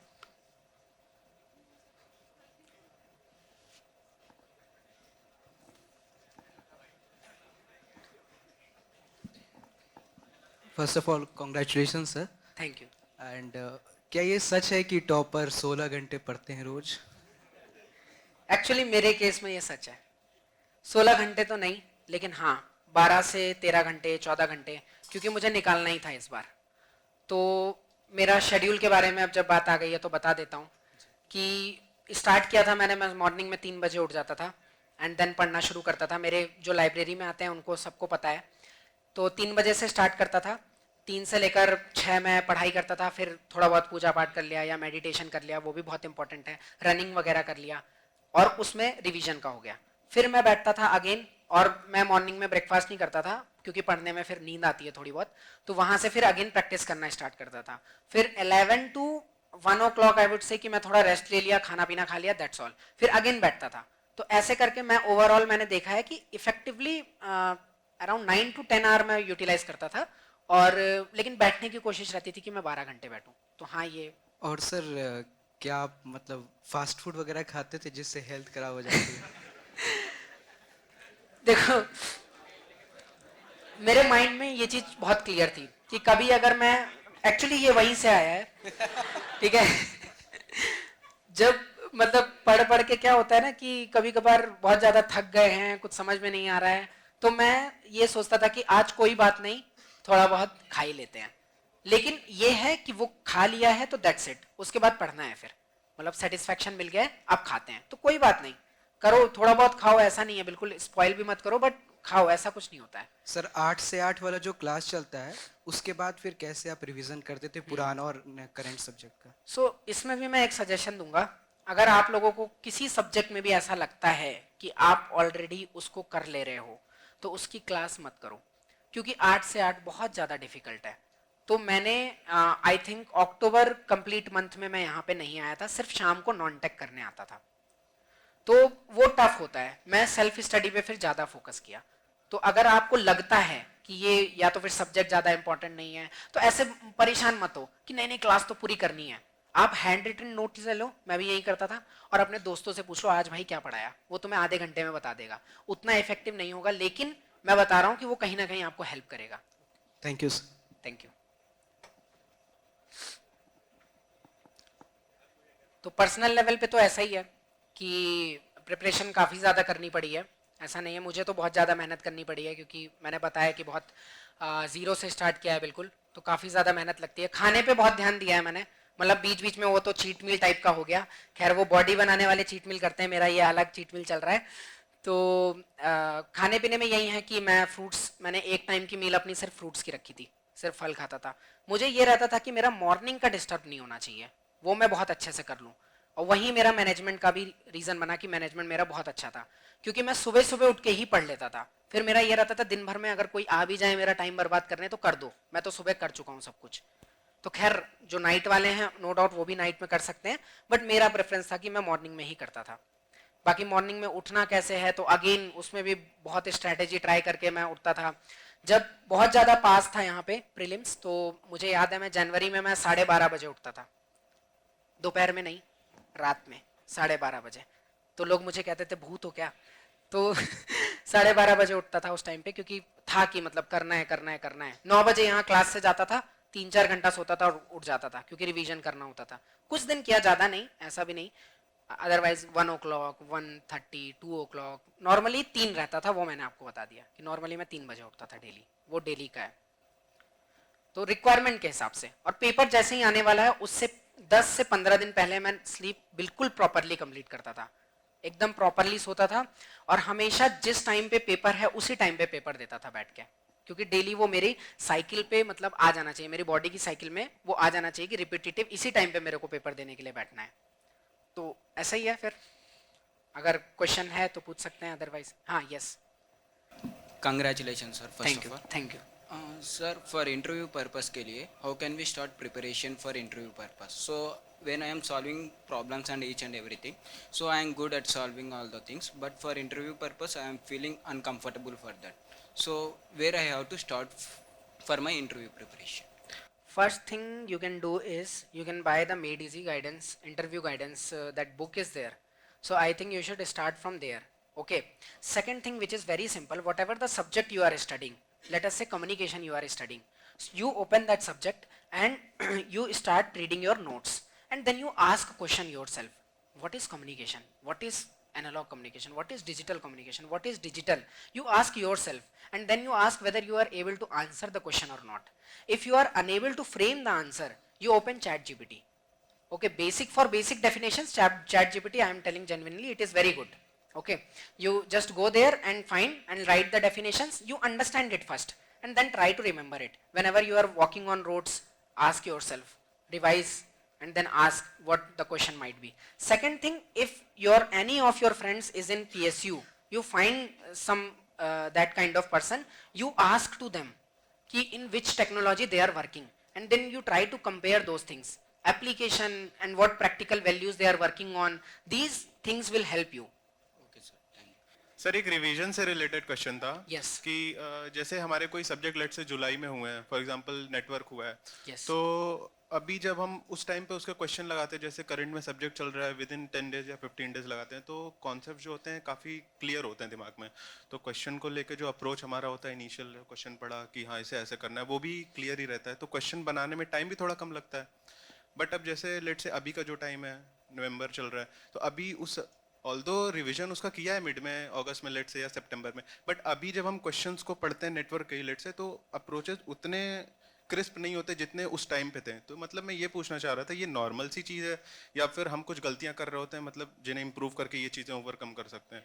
बिकॉज फिर लास्ट में ये भी फील होता है कि अगर आज ऐसा हो रहा है तो डे ऑफ एग्जाम फिर तो हम 8 या 10 सब्जेक्ट अप्रॉक्स पढ़ के जा रहे होंगे, तो उस दिन भी एग्जाम हॉल में ये चीज़ नॉर्मल हो गई, क्वेश्चन पढ़ेंगे तो इतना जल्दी स्ट्राइक नहीं करेगा, तो क्या करना चाहिए उस टाइम पे? तो इसके लिए ये यस, पहले तो ये नॉर्मल चीज है, ये होती ही होती है। इसके लिए आपको क्या करना है ना कि अपने सब्जेक्ट को बहुत ज्यादा जो रिवीजन करते हैं उसको छोटा करते जाना है। अब जैसे जुलाई में आपने सब्जेक्ट पढ़ा, उस टाइम से आपको क्या करना चाहिए था कि बीच बीच में थोड़ा सा रिवीजन करना चाहिए था। एक तो मेन नोट्स होते हैं, उसके बाद बनते हैं एक, आप उन नोट्स को देख के अपने नोट्स बनाओ, और एक थर्ड बनते हैं बिल्कुल शॉर्ट नोट्स, जो कि होंगे 3-4 पन्नों में आपका पूरा सब्जेक्ट खत्म हो गया, ऐसे करके बनना है। तो वो इस टाइम पे काम आते हैं। अगर अभी भी नहीं बनाए तो वो बना सकते हैं। तो आपको क्या करना है कि 2 दिन बैठना है। जैसे आप नेटवर्क्स में कंफ्यूजन हो रही है तो 2 दिन बैठो, पूरा जितने भी क्वेश्चन सॉल्व किए थे बुक में वो सारे सॉल्व कर दो, और जो भी शॉर्ट नोट बनाना है वो बना दो। अब क्या करो, आगे के आने वाले 2 दिन में नेक्स्ट सब्जेक्ट में जाओ, जो पढ़ चुके हो ऑलरेडी उसकी बात कर रहा हूं। अब जब दूसरे में जाओगे अगेन उसमें यही चीज करो, और उन 2 दिनों में नेटवर्क्स भी रिवाइज करो। फिर जाओ थर्ड सब्जेक्ट में, ये डिवाइड करना है, नंबर ऑफ डेज डिवाइड करो पहले कि गेट कब आने वाला है उसके हिसाब से। देन थर्ड में जाओगे तो नेटवर्क भी रिवाइज करोगे, एनालॉग भी रिवाइज करोगे, एंड थर्ड सब्जेक्ट स्टार्ट करोगे। इस तरीके से रिवीजन शुरू करो, और पैरेलल में टेस्ट भी देते रहोगे ताकि प्रैक्टिस होती जाए। अब जब डेली ऐसे करके रिवाइज करना स्टार्ट करोगे तो धीमे धीमे सब कुछ एक्यूमुलेट होने लग जाएगा, एक एक सब्जेक्ट, क्योंकि फिर ज्यादा नहीं लगेगा। तो क्या करना है, कम पेजेस में पूरे सब्जेक्ट को कन्वर्ट करने की कोशिश करो। मैं अपने पर्सनल नोट भी दिखाऊंगा, मेरे भी खाली 5-6 पन्नों में पूरा सब्जेक्ट मैंने कर रखा है कि एकदम मेन पॉइंट्स, तो उसको रिवाइज करो तो फिर एक्यूमुलेट होने लग जाएगा सब कुछ। फिर ऐसे बर्डन नहीं लगेगा ज्यादा, पूरे पेपर में भी बर्डन नहीं लगेगा। लेकिन वो अभी स्टार्ट कर दो कि 3-3 दिन ले लो या 2-2 दिन ले लो, उनको पढ़ना शुरू कर दो डेडिकेटली, बिल्कुल उसी को। सर जैसे नोटबुक तो बहुत ज़्यादा मोटी हो चुकी है, ऐसे थिक है, और अभी भी सारे सब्जेक्ट का देखो तो बहुत लंबा स्टैक लग चुका है, तो शॉर्ट नोट ही मेनली अभी फोकस करना है, या फिर लग रहा है अगर कि नहीं क्वेश्चन बनाने में पहले से अभी थोड़ा ज़्यादा टाइम लग रहा है, क्योंकि ये तो हमें ऑब्वियसली पता होगा कि उस टाइम पे हम करते थे तो कैसा इफिशियंसी रहता था और अभी कैसा है, तो मेन नोट्स जो है उन पे टाइम देना वर्थ रहेगा अभी या नहीं? क्योंकि टीचर्स लोग तो यही कहते हैं इन्हें बस शॉर्ट नोट्स बनाओ और फिर इसे साइड कर दो, तो क्या करना चाहिए? मेन नोट्स पे अब इतना ज्यादा मतलब नहीं जाना है वापस, क्योंकि उसमें बहुत सारी चीजें होती हैं। अब शॉर्ट नोट ही काम आएंगे ज्यादा। अभी अगर नहीं बनाए हैं तो मैं जैसा कि कह रहा हूँ 2 दिन में कर लो, बैठो आराम से, ऐसे कुछ भागने की मत सोचो जल्दी हो रही है कम टाइम बचा, ऐसे 2 दिन दे दो आराम से। नेटवर्क्स को 2 दिन दे दिए, ऐसा सोचो कि जितना भी नेटवर्क है 2 दिन में खत्म कर दूंगा। सुबह से स्टार्ट करो और दूसरे दिन रात तक उसे खत्म कर दो। उसके शॉर्ट नोट बनाओ, उसमें अब वापस नहीं जाना है, क्योंकि नोट्स बहुत बड़े हो जाते हैं। जो मेन क्लासरूम नोट्स होते हैं काफी सारे होते हैं, उसमें तो हर चीज कवर करी जाती है। उसमें जाओगे ना तो कंफ्यूज होते रहोगे बार बार, और ऐसा भी लगेगा कि बर्डन लगेगा वो, ऐसा जैसे कि आप कह ही रहे हो कि बहुत सारे पाइलअप हो गए हैं। तो वो आपको, आप कर लो आराम से बैठो, ऐसे मत सोचो बहुत ज्यादा सब्जेक्ट हो गए हैं। आराम से बैठो, उनके अभी शॉर्ट नोट बनाना शुरू कर दो। अगर नहीं बनाए तो अभी भी टाइम है, कोई दिक्कत नहीं है। First of all congratulation sir. Thank you. Sir मेरा क्वेश्चन ये था कि मैंने 14 जुलाई को यहाँ पे बैच, यहाँ पे मेरा मतलब अनाउंस किया गया था, तो मैंने उसको ज्वाइन किया। सर प्रॉब्लम ये है कि एक्चुअली मैं गेट एस्पेरेंट हूँ, तो 2025 में अप्रॉक्सीमेट 6 to 7 मंथ होते हैं। तो सर अप्रॉक्सीमेट 6 to 7 मंथ में बहुत ज़्यादा प्रेशर डेवलप हो जाता है, क्योंकि ऐसा लगता है कि हो जाएगा, बट मैं ये सोच पा रहा हूँ कि मैं कुछ लोगों से बात करता हूँ। एक्चुअली जो मेरा रूममेट है वो भी अच्छी AIR है उसकी, तो मैं उससे जब पर्सनली मतलब बातचीत होती है तो बोलता है कि भाई सारी चीज़ों में समय लगता है, जो क्वेश्चंस होते हैं उसका क्या मतलब विजुलाइजेशन करने में समय लगता है, मतलब 1 से 1.5 साल का। क्या ये बात सही है कि समय तो लगता है? एक्चुअली 6 to 7 मंथ में तो इतनी चीज़ें ग्रैब नहीं हो पाती माइंड में। तो मैं बहुत लोगों से मिला, उन्होंने कहा कि भाई ठीक है आराम से करो, अगर हो पाता है तो ठीक है, नहीं तो फिर अगले अटेम्प्ट के लिए जब तुम करोगे तो समझ में आएगा कि क्या इसका मोटिव है, क्या इस टॉपिक का क्या मतलब है, प्रैक्टिकल लाइफ में क्या इंपॉर्टेंट, क्या है ज़रूरी बात, सही बात है। एक्चुअली में टाइम लगता है, ये तो कोई भी डिनाई नहीं कर सकता है कि टाइम लगता है। जो ये इमेजिनेशन वाला फेज होता है ना, इसमें बहुत टाइम लगता है। जब आपके अंदर ये डेवलप होने लग जाएगा, लाइक मैं सोता भी था तो मेरे सर ने सिंपल बोला था, जिस दिन तुमको तुम्हारे पढ़ाई के सपने में आने लग जाए, सपने में पढ़ाई आने लग जाए, उस दिन समझ लो प्रैक्टिस ज्यादा की है। तो मैं सोता था तो ऐसे करंट दौड़ता था, यूं करके रेजिस्टेंस में करंट दौड़ रहा है, और मैं जब सुबह उठ रहा हूं तो बिल्कुल लग रहा है कि वो कुछ नेटवर्क एकदम सर्किट दिमाग में घूम रहा है। तो ये जो इमेजिनेशन वाला फेज है, ये तो आना जरूरी है और इसमें टाइम लगता है। तो हाँ, ये मतलब एक ट्रुथ है, बट कुछ बच्चों के लिए जिन्होंने मतलब ऐसे बैकग्राउंड से आते हैं कि अभी नहीं है उतना ज्यादा, तो थोड़ा माइंडसेट को तैयार रखो कि हाँ थोड़ा सा और टाइम लग सकता है। अच्छा सर, इन स्टूडेंट लाइफ में क्या होता है कि प्रेशर बहुत ज़्यादा डेवलप होता है, तो आपको क्या लगता है कि मेडिटेशन, प्रॉपर डाइट और continuity is very important in? हाँ, डाइट बहुत ज्यादा इंपॉर्टेंट है, क्योंकि आप जो खा रहे हो बॉडी में जा रहा है, उसका रिएक्शन आपको उसी वक्त पता चल जाएगा। कुछ ही टाइम में पता, आप बर्गर खाओ, कुछ भी मतलब बाहर का तला हुआ खाओगे ना, थोड़ी देर में ही पता चल जाएगा। तो ये बहुत इंपॉर्टेंट है कि फ्रूट्स खाओ, फ्रूट्स ज्यादा से ज्यादा खाओ, और घर का ही बना हुआ खाना खाओ, या जो भी आपका मेस में भी मिल रहा है वो बहुत है। बाकी फ्रूट्स को ऐड कर लो, या ड्राई फ्रूट्स ऐड कर लो। फ्रूट्स तो देखो चीप है, मिल भी जाएगा, जो भी सीजनल चल रहा है वो करो। मेडिटेशन का बिल्कुल फर्क पड़ेगा, मेडिटेशन थोड़ा बहुत करो, आधा घंटा ही बैठ जाओ, या आप रनिंग कर लो, या आप वॉक पे चले जाओ। तो ये सब तो बहुत इंपॉर्टेंट है, इसका बिल्कुल इफेक्ट इसका पड़ेगा positively. Thank you sir. Okay, thank you. So firstly very congratulations Thank you so and much. secondly thank you so much यहाँ आने के लिए और हमें इतनी Thank you. अच्छी गाइडेंस देने के लिए। Thank you. सो मेरा क्वेश्चन ये है कि ऐसा है कि मतलब बाकी बहुत लोगों ने एक्चुअली यहाँ पे लेट में ज्वाइन किया, लाइक जुलाई अगस्त लास्ट बैचेस में, तो मेरा तो लास्ट था, सबसे लास्ट। मैंने 15 अगस्त के बाद ज्वाइन किया है। तो सर अभी भी सिलेबस जो है हमारा, लगभग मेरा तो मतलब 3 से 4 सब्जेक्ट बाकी हैं, और एग्ज़ाम भी अनाउंस हो ही चुका है, 2 फेब को है।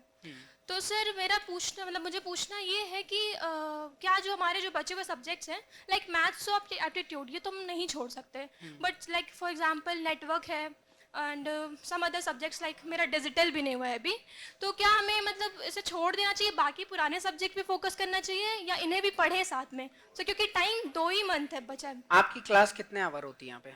सर 8 स्टार्ट मतलब सुबह 8 बजे से शाम को 6:30। हाँ, तो इसमें तो थोड़ा सा टफ हो जाता है। देखो, मेन जो रिग्रेट होता है मैं वो बताता हूँ, मुझे भी हुआ था पहली बार, और काफी बच्चों को होगा, बाद में भी हो सकता है। जब आप पेपर दे रहे हो ना, उसके अगर 1 महीने पहले आपने सेल्फ स्टडी नहीं किया है, तो आपको खुद पे कॉन्फिडेंस नहीं आएगा। तो वो बहुत इंपॉर्टेंट है। कोई बात नहीं, 1-2 सब्जेक्ट छोड़ दो, लेकिन जितना कर रहे हो ना, उस पे कॉन्फिडेंस तो आ जाए एटलीस्ट। तो 1 महीने पहले देख लो कि कुछ भी ना हो, मिड ऑफ जनवरी नहीं, जनवरी में ही दिसंबर तक कर लो वाइंड अप, जितना भी होना है, और स्टार्ट कर दो पैरेलल में आप। और क्लासेस इतनी ज्यादा अगर कोशिश कर सकते हो तो कम करो, या तो फिर आधा ही जाओ, आधा फ्रेंड्स के साथ कर लो, मतलब उनसे पूछ लो क्या हुआ क्या नहीं हुआ। तो ऐसे करके मिल के कर लो काम, या तो फिर एक को बोल दो भाई तू वो सब्जेक्ट करो और मैं ये वाला कर लेती हूँ, इस तरीके से कर लो। थोड़ा बहुत तो करना पड़ेगा, देखो क्योंकि आप बहुत लेट स्टार्ट किया है, अगस्त में किया है, तो ऐसे तो सोचो मत कि कुछ जादू हो जाएगा, अचानक से सब कुछ आने लग जाएगा, नहीं होगा ना। तो प्रैक्टिकल रहो, जितना कर सकते हो उतना ही करो। हाँ, तो सर एग्जैक्टली डाउट तो यहीं पे है कि फॉर एग्जांपल अभी हमारा क्या है, मशीन हो चुका है, ठीक है, या और भी जो हमारे एग्जाम जैसे पावर सिस्टम, ये वेटेज हमारा ज़्यादा है इलेक्ट्रिकल में, तो ये सब सब्जेक्ट्स हो चुके हैं। पर सर ऐसा तो है नहीं कि हाँ अगर वो 8 से 10 नंबर का आ रहा है तो हम 8-10 नंबर कर लेंगे, क्योंकि शायद ऐसे क्वेश्चंस भी उसमें आएंगे जो मतलब कितना भी प्रैक्टिस करके हमें कहीं ना कहीं हो सकता है वो छूट जाए। हाँ, तो ऐसा है कि हाँ हमने अगर मतलब आउट ऑफ 100 अगर हमने 60 मार्क्स की भी प्रिपरेशन कर रखी है, तो जरूरी तो नहीं कि उन 60 में 60 आ जाएंगे। Yes. तो बच्चे जो सब्जेक्ट हैं, हो सकता है हम उन्हें अगर मतलब लाइटली भी थोड़ा कॉन्सेप्ट पढ़ लेते हैं, तो मे बी जो 1 मार्क्स के थ्योरी क्वेश्चन आते हैं वो कवर हो जाए। तो इसके लिए तो हमें वो भी पढ़ना पड़ेगा। तो सर इसमें क्या है कि स्ट्रैटेजी बनाइए आप, प्लीज सब लोग सुन लीजिए प्लीज। तो इसमें क्या है कि स्ट्रैटेजी बनाइए, स्ट्रैटेजी इंपॉर्टेंट है। आप लोग पूछिए जो एक्सपीरियंस लोग हैं, आपका इलेक्ट्रिकल है तो इलेक्ट्रिकल वाले किसी एक्सपीरियंस उनसे पूछिए कि कौन सा पार्ट बहुत ज्यादा इंपॉर्टेंट है। लाइक मैं कम्युनिकेशन में हमेशा बोलता हूं कि डिजिटल थोड़ा टफ आता है, एनालॉग पक्का कर लो, एनालॉग जो कम्युनिकेशन का पार्ट है उसे पक्का कर लो, सिर्फ फॉर्मूला है और 2-3 नंबर का वो आ ही जाएगा। तो जो आपकी फील्ड में एक्सपर्ट हैं उनसे पूछ लीजिए कि इस सब्जेक्ट में 100% कौन से क्वेश्चन आने वाले हैं, आप सिर्फ उतने को तैयार करिए, खाली मत छोड़ के जाइए, थोड़ा बहुत तो कर ही लीजिए, क्योंकि आप खुद PYQ लगाइए पूरा, आपको दिखेगा रिपीट हो रहे हैं क्वेश्चन, यस सर। तो उतना ही प्रिपेयर करिए फिर।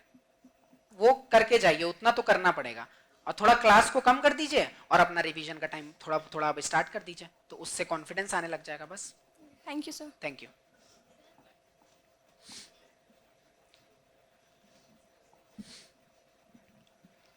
First of all congratulation sir. Thank you so much. मेरा क्वेश्चन ये था सर, जैसे कि हम क्वेश्चन अप्रोच, मतलब आपका क्वेश्चन का अप्रोच कैसे रहता था? जैसे कोई क्वेश्चन आ रहा उसको हम मतलब टफ है, हमको समझ में नहीं आ रहा, तो हम मतलब कैसे अप्रोच करें, उसका सॉल्यूशन देखें या फिर उस पर टाइम स्पेंड करके मतलब सॉल्व करने की ट्राई करें? तो ये बहुत अच्छा क्वेश्चन पूछा है, यहाँ पे ध्यान दीजिए कि क्वेश्चन देख के क्या क्या अप्रोच क्या होना चाहिए क्वेश्चन को देख के। तो सबसे पहले तो क्या है कि क्वेश्चन को एक बार आराम से पढ़ लो। अगर बहुत बड़ा क्वेश्चन है तो मैं सीरियसली इस टाइम पे भी गेट दिया था, बहुत बड़े बड़े क्वेश्चन में पढ़ता भी नहीं हूं क्योंकि उसमें टाइम चला जाता है। 2-3 मार्क्स अगर नहीं भी करोगे तो इतना ज्यादा नहीं होगा, आखिरी में आके दोबारा पढ़ सकते हो।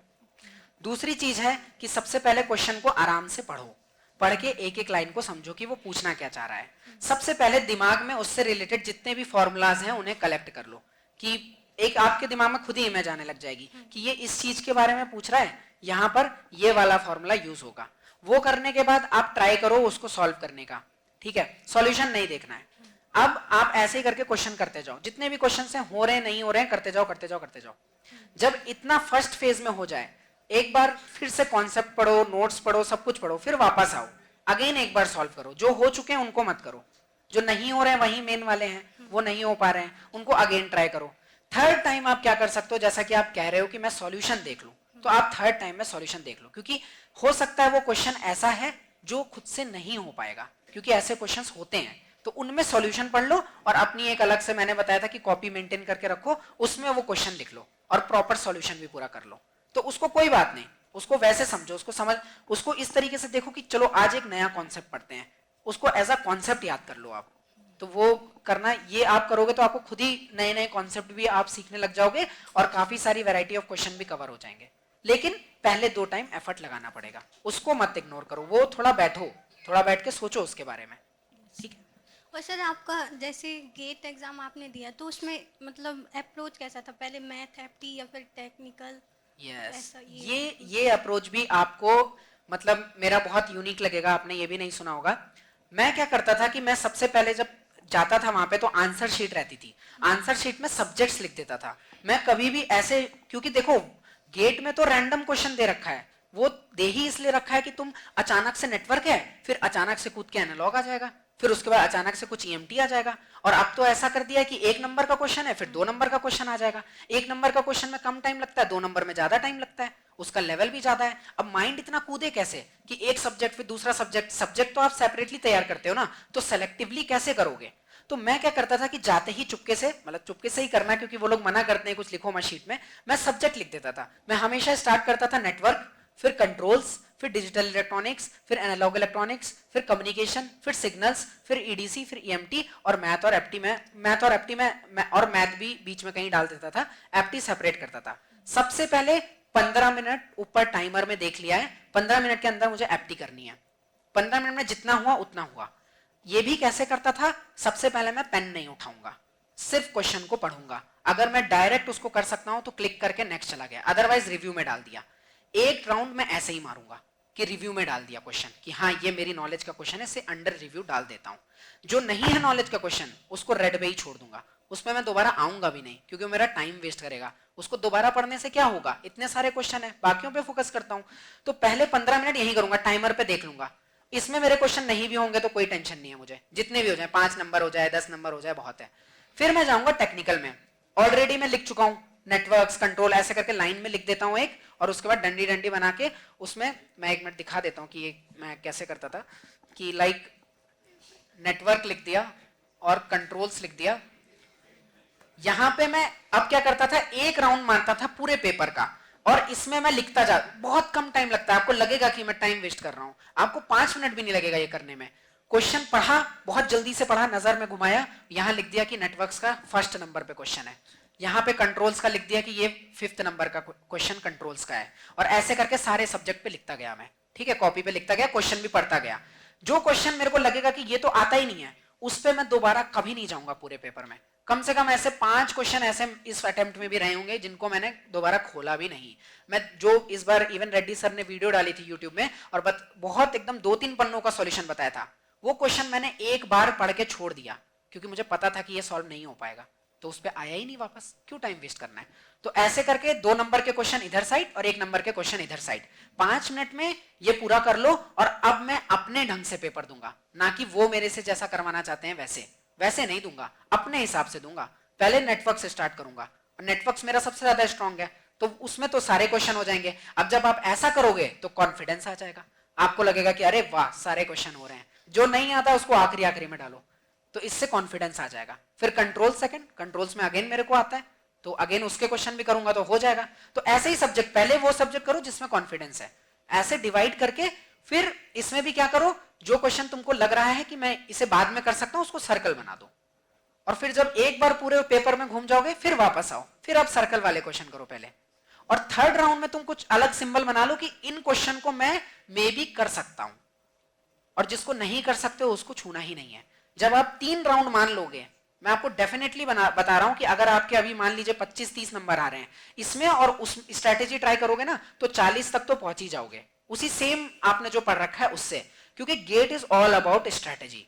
उस टाइम पे वो क्वेश्चन ही ऐसे देते हैं कि बिल्कुल बीच में टफ दे दिया बिल्कुल और एक दे दिया इजी। अब तुम मान लो टफ करके निकल रहे हो इजी में, तो तुमको लगेगा कि यार अभी तो इतना टफ आया था, ये इतना इजी कैसे है, तो कंफ्यूज हो जाओगे। ये लाइव पेपर में ऐसा होता है, कंफ्यूज हो जाओगे, तुम्हें लगेगा कि यार लगता है हम कहीं गलत तो नहीं कर रहे हैं, इतना इजी कैसे क्वेश्चन आ गया, और आते हैं बहुत इजी क्वेश्चन भी आते हैं। तो उसका यही मेथड है कि आप 1 नंबर के मार्क्स को क्वेश्चन को और 2 को ऐसे सेपरेट वे में करो, तो उससे आपको खुद ही कॉन्फिडेंस आने लग जाएगा, और पहले जो आता है वही करो।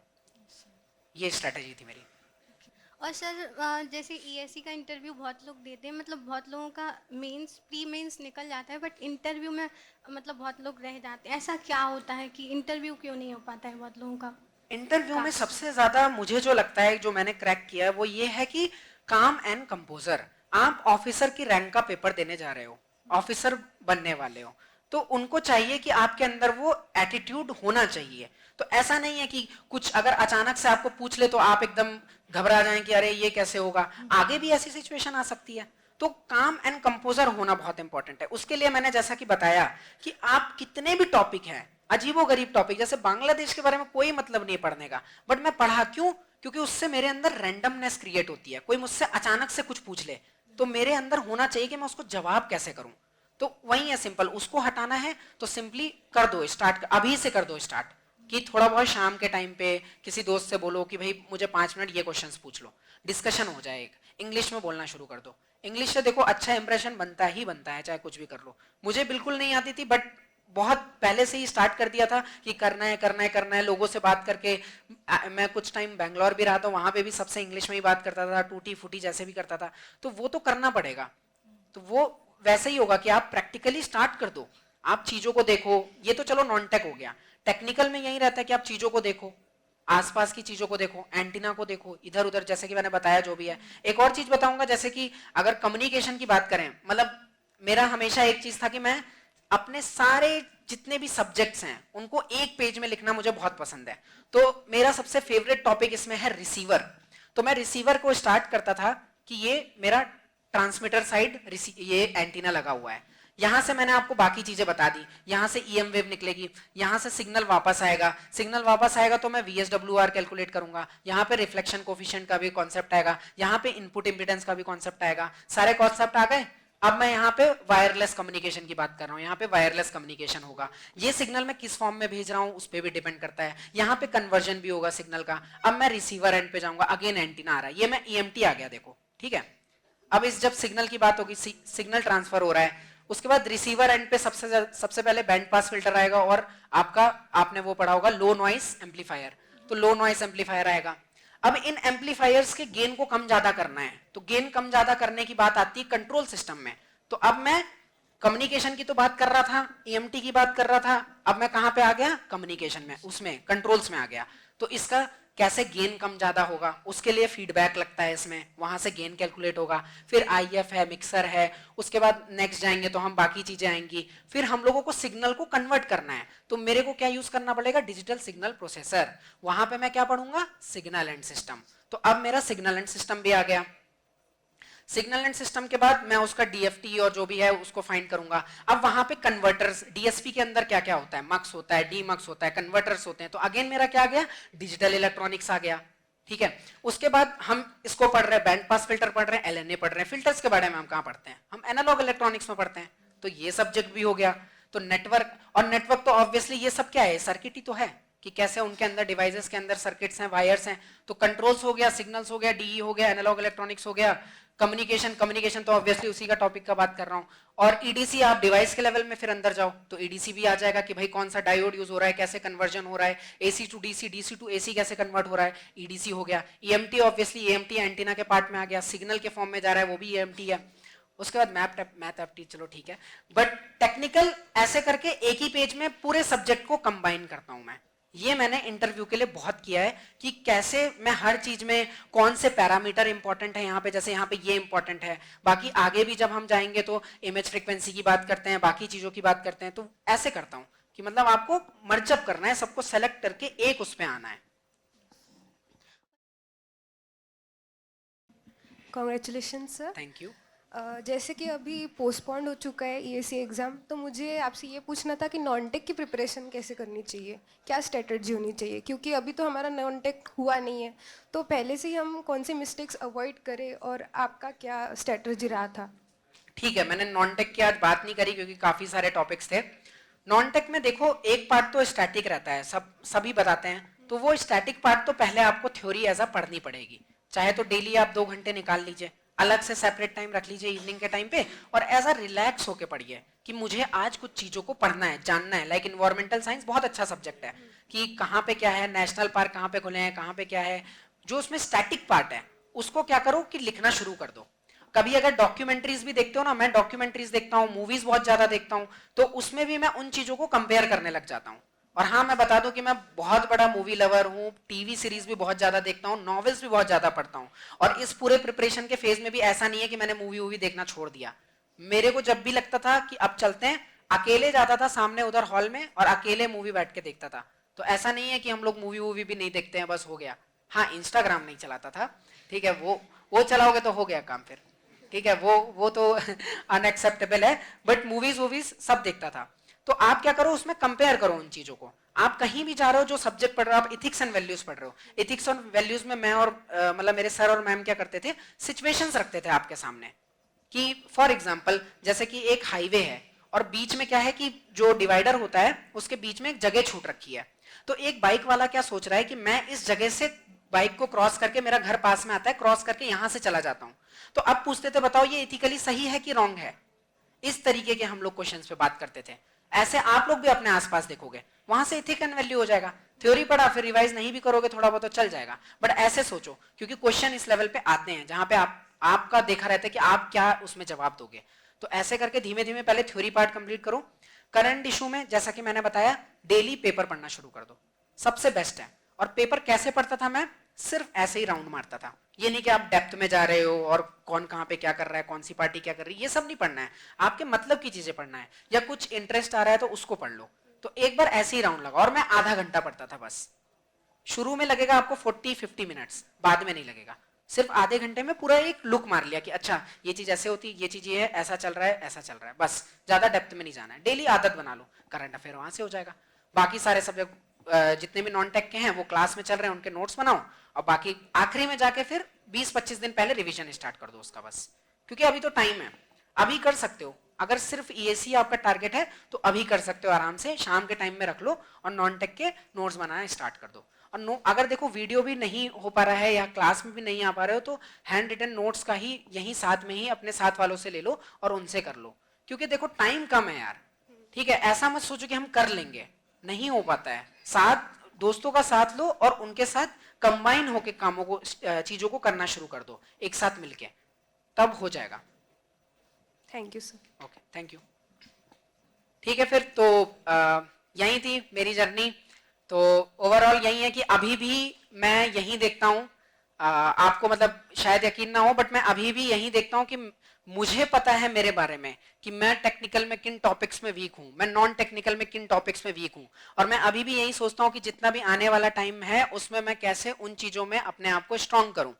बाकी और कुछ ज्यादा नहीं सोचता हूँ, लेकिन हाँ मेरे को मेरी कमियां पता है और अभी मैं उनमें भी उन्हीं के बारे में सोचता हूँ और उनको कैसे इंप्रूव किया जाए उसके बारे में सोचता हूँ। तो ऐसे ही फोकस करो, ऐसे मत सोचो कि हम वो कर देंगे, ये करना है, खूब ज्यादा करना है, ऐसे नहीं। अपनी लाइफ को ऐसे चेंज करो कि स्ट्रैटेजिकली वर्क करो। सुबह उठ नहीं पा रहे हो तो सिंपल रूल कि आज मैंने कल रात को ऐसा कुछ किया था जिससे मैं आज सुबह जल्दी नहीं उठ पाया, आज मैं वो गलती नहीं करूंगा। दूसरे दिन उठ के पछताना नहीं है कि अरे मैं तो उठ नहीं पाया, मैं नहीं सोचता था ऐसे, पर मैं ये सोचता था कि अब दोबारा दोहराऊंगा नहीं गलती। अगर दोहराई तब जरूर बुरा लगेगा कि हाँ मैंने रिपीट कैसे कर दी गलती, बट रिपीट नहीं करना है आपको। एक बार हो गया कोई बात नहीं, दोबारा नहीं करूंगा। दूसरे दिन अगेन कोई गलती, अगेन नहीं उठ पाओगे सुबह, लेकिन अगेन बोलो कि मैंने शायद आज भी कोई गलती करी होगी, अगेन अपना रूटीन चेक करो। तीसरे दिन वो गलती रिपीट नहीं करूंगा। ऐसे कर करके स्ट्रैटेजिकली लॉजिकली सोचो, उसको ऐसे इमोशनली मत सोचो, लॉजिकली करो, सब हो जाएगा। तो मेरी यही जर्नी थी। मेरे टीचर्स, मेरे जितने भी फ्रेंड्स हैं, मेरी फैमिली, उन सब का ही पूरा वो था, मतलब उन्हीं की वजह से मैं यहाँ तक कर पाया हूँ। AIR1 भले ही हिमांशु थपलियाल लिखा है, लेकिन मैं देखता हूँ कि वो मेरे सर गुरुराज ही थे जो मतलब पूरे पीछे से मेरे पीछे लगे रहे, करते रहे। तो आज भी मैं उन्हीं का नाम देखता हूँ उस AIR1 में। और ऐसे ही आपकी लाइफ में भी मैं होप करता हूँ कि आपको भी कोई गुरुराज मिले, आपको भी कोई तृप्ति मैम मिले, आपको भी अच्छे दोस्त मिले आपकी लाइफ में जो आपको सपोर्ट करें, और आप भी ऐसे ही करके आगे बढ़े। So thanks a lot.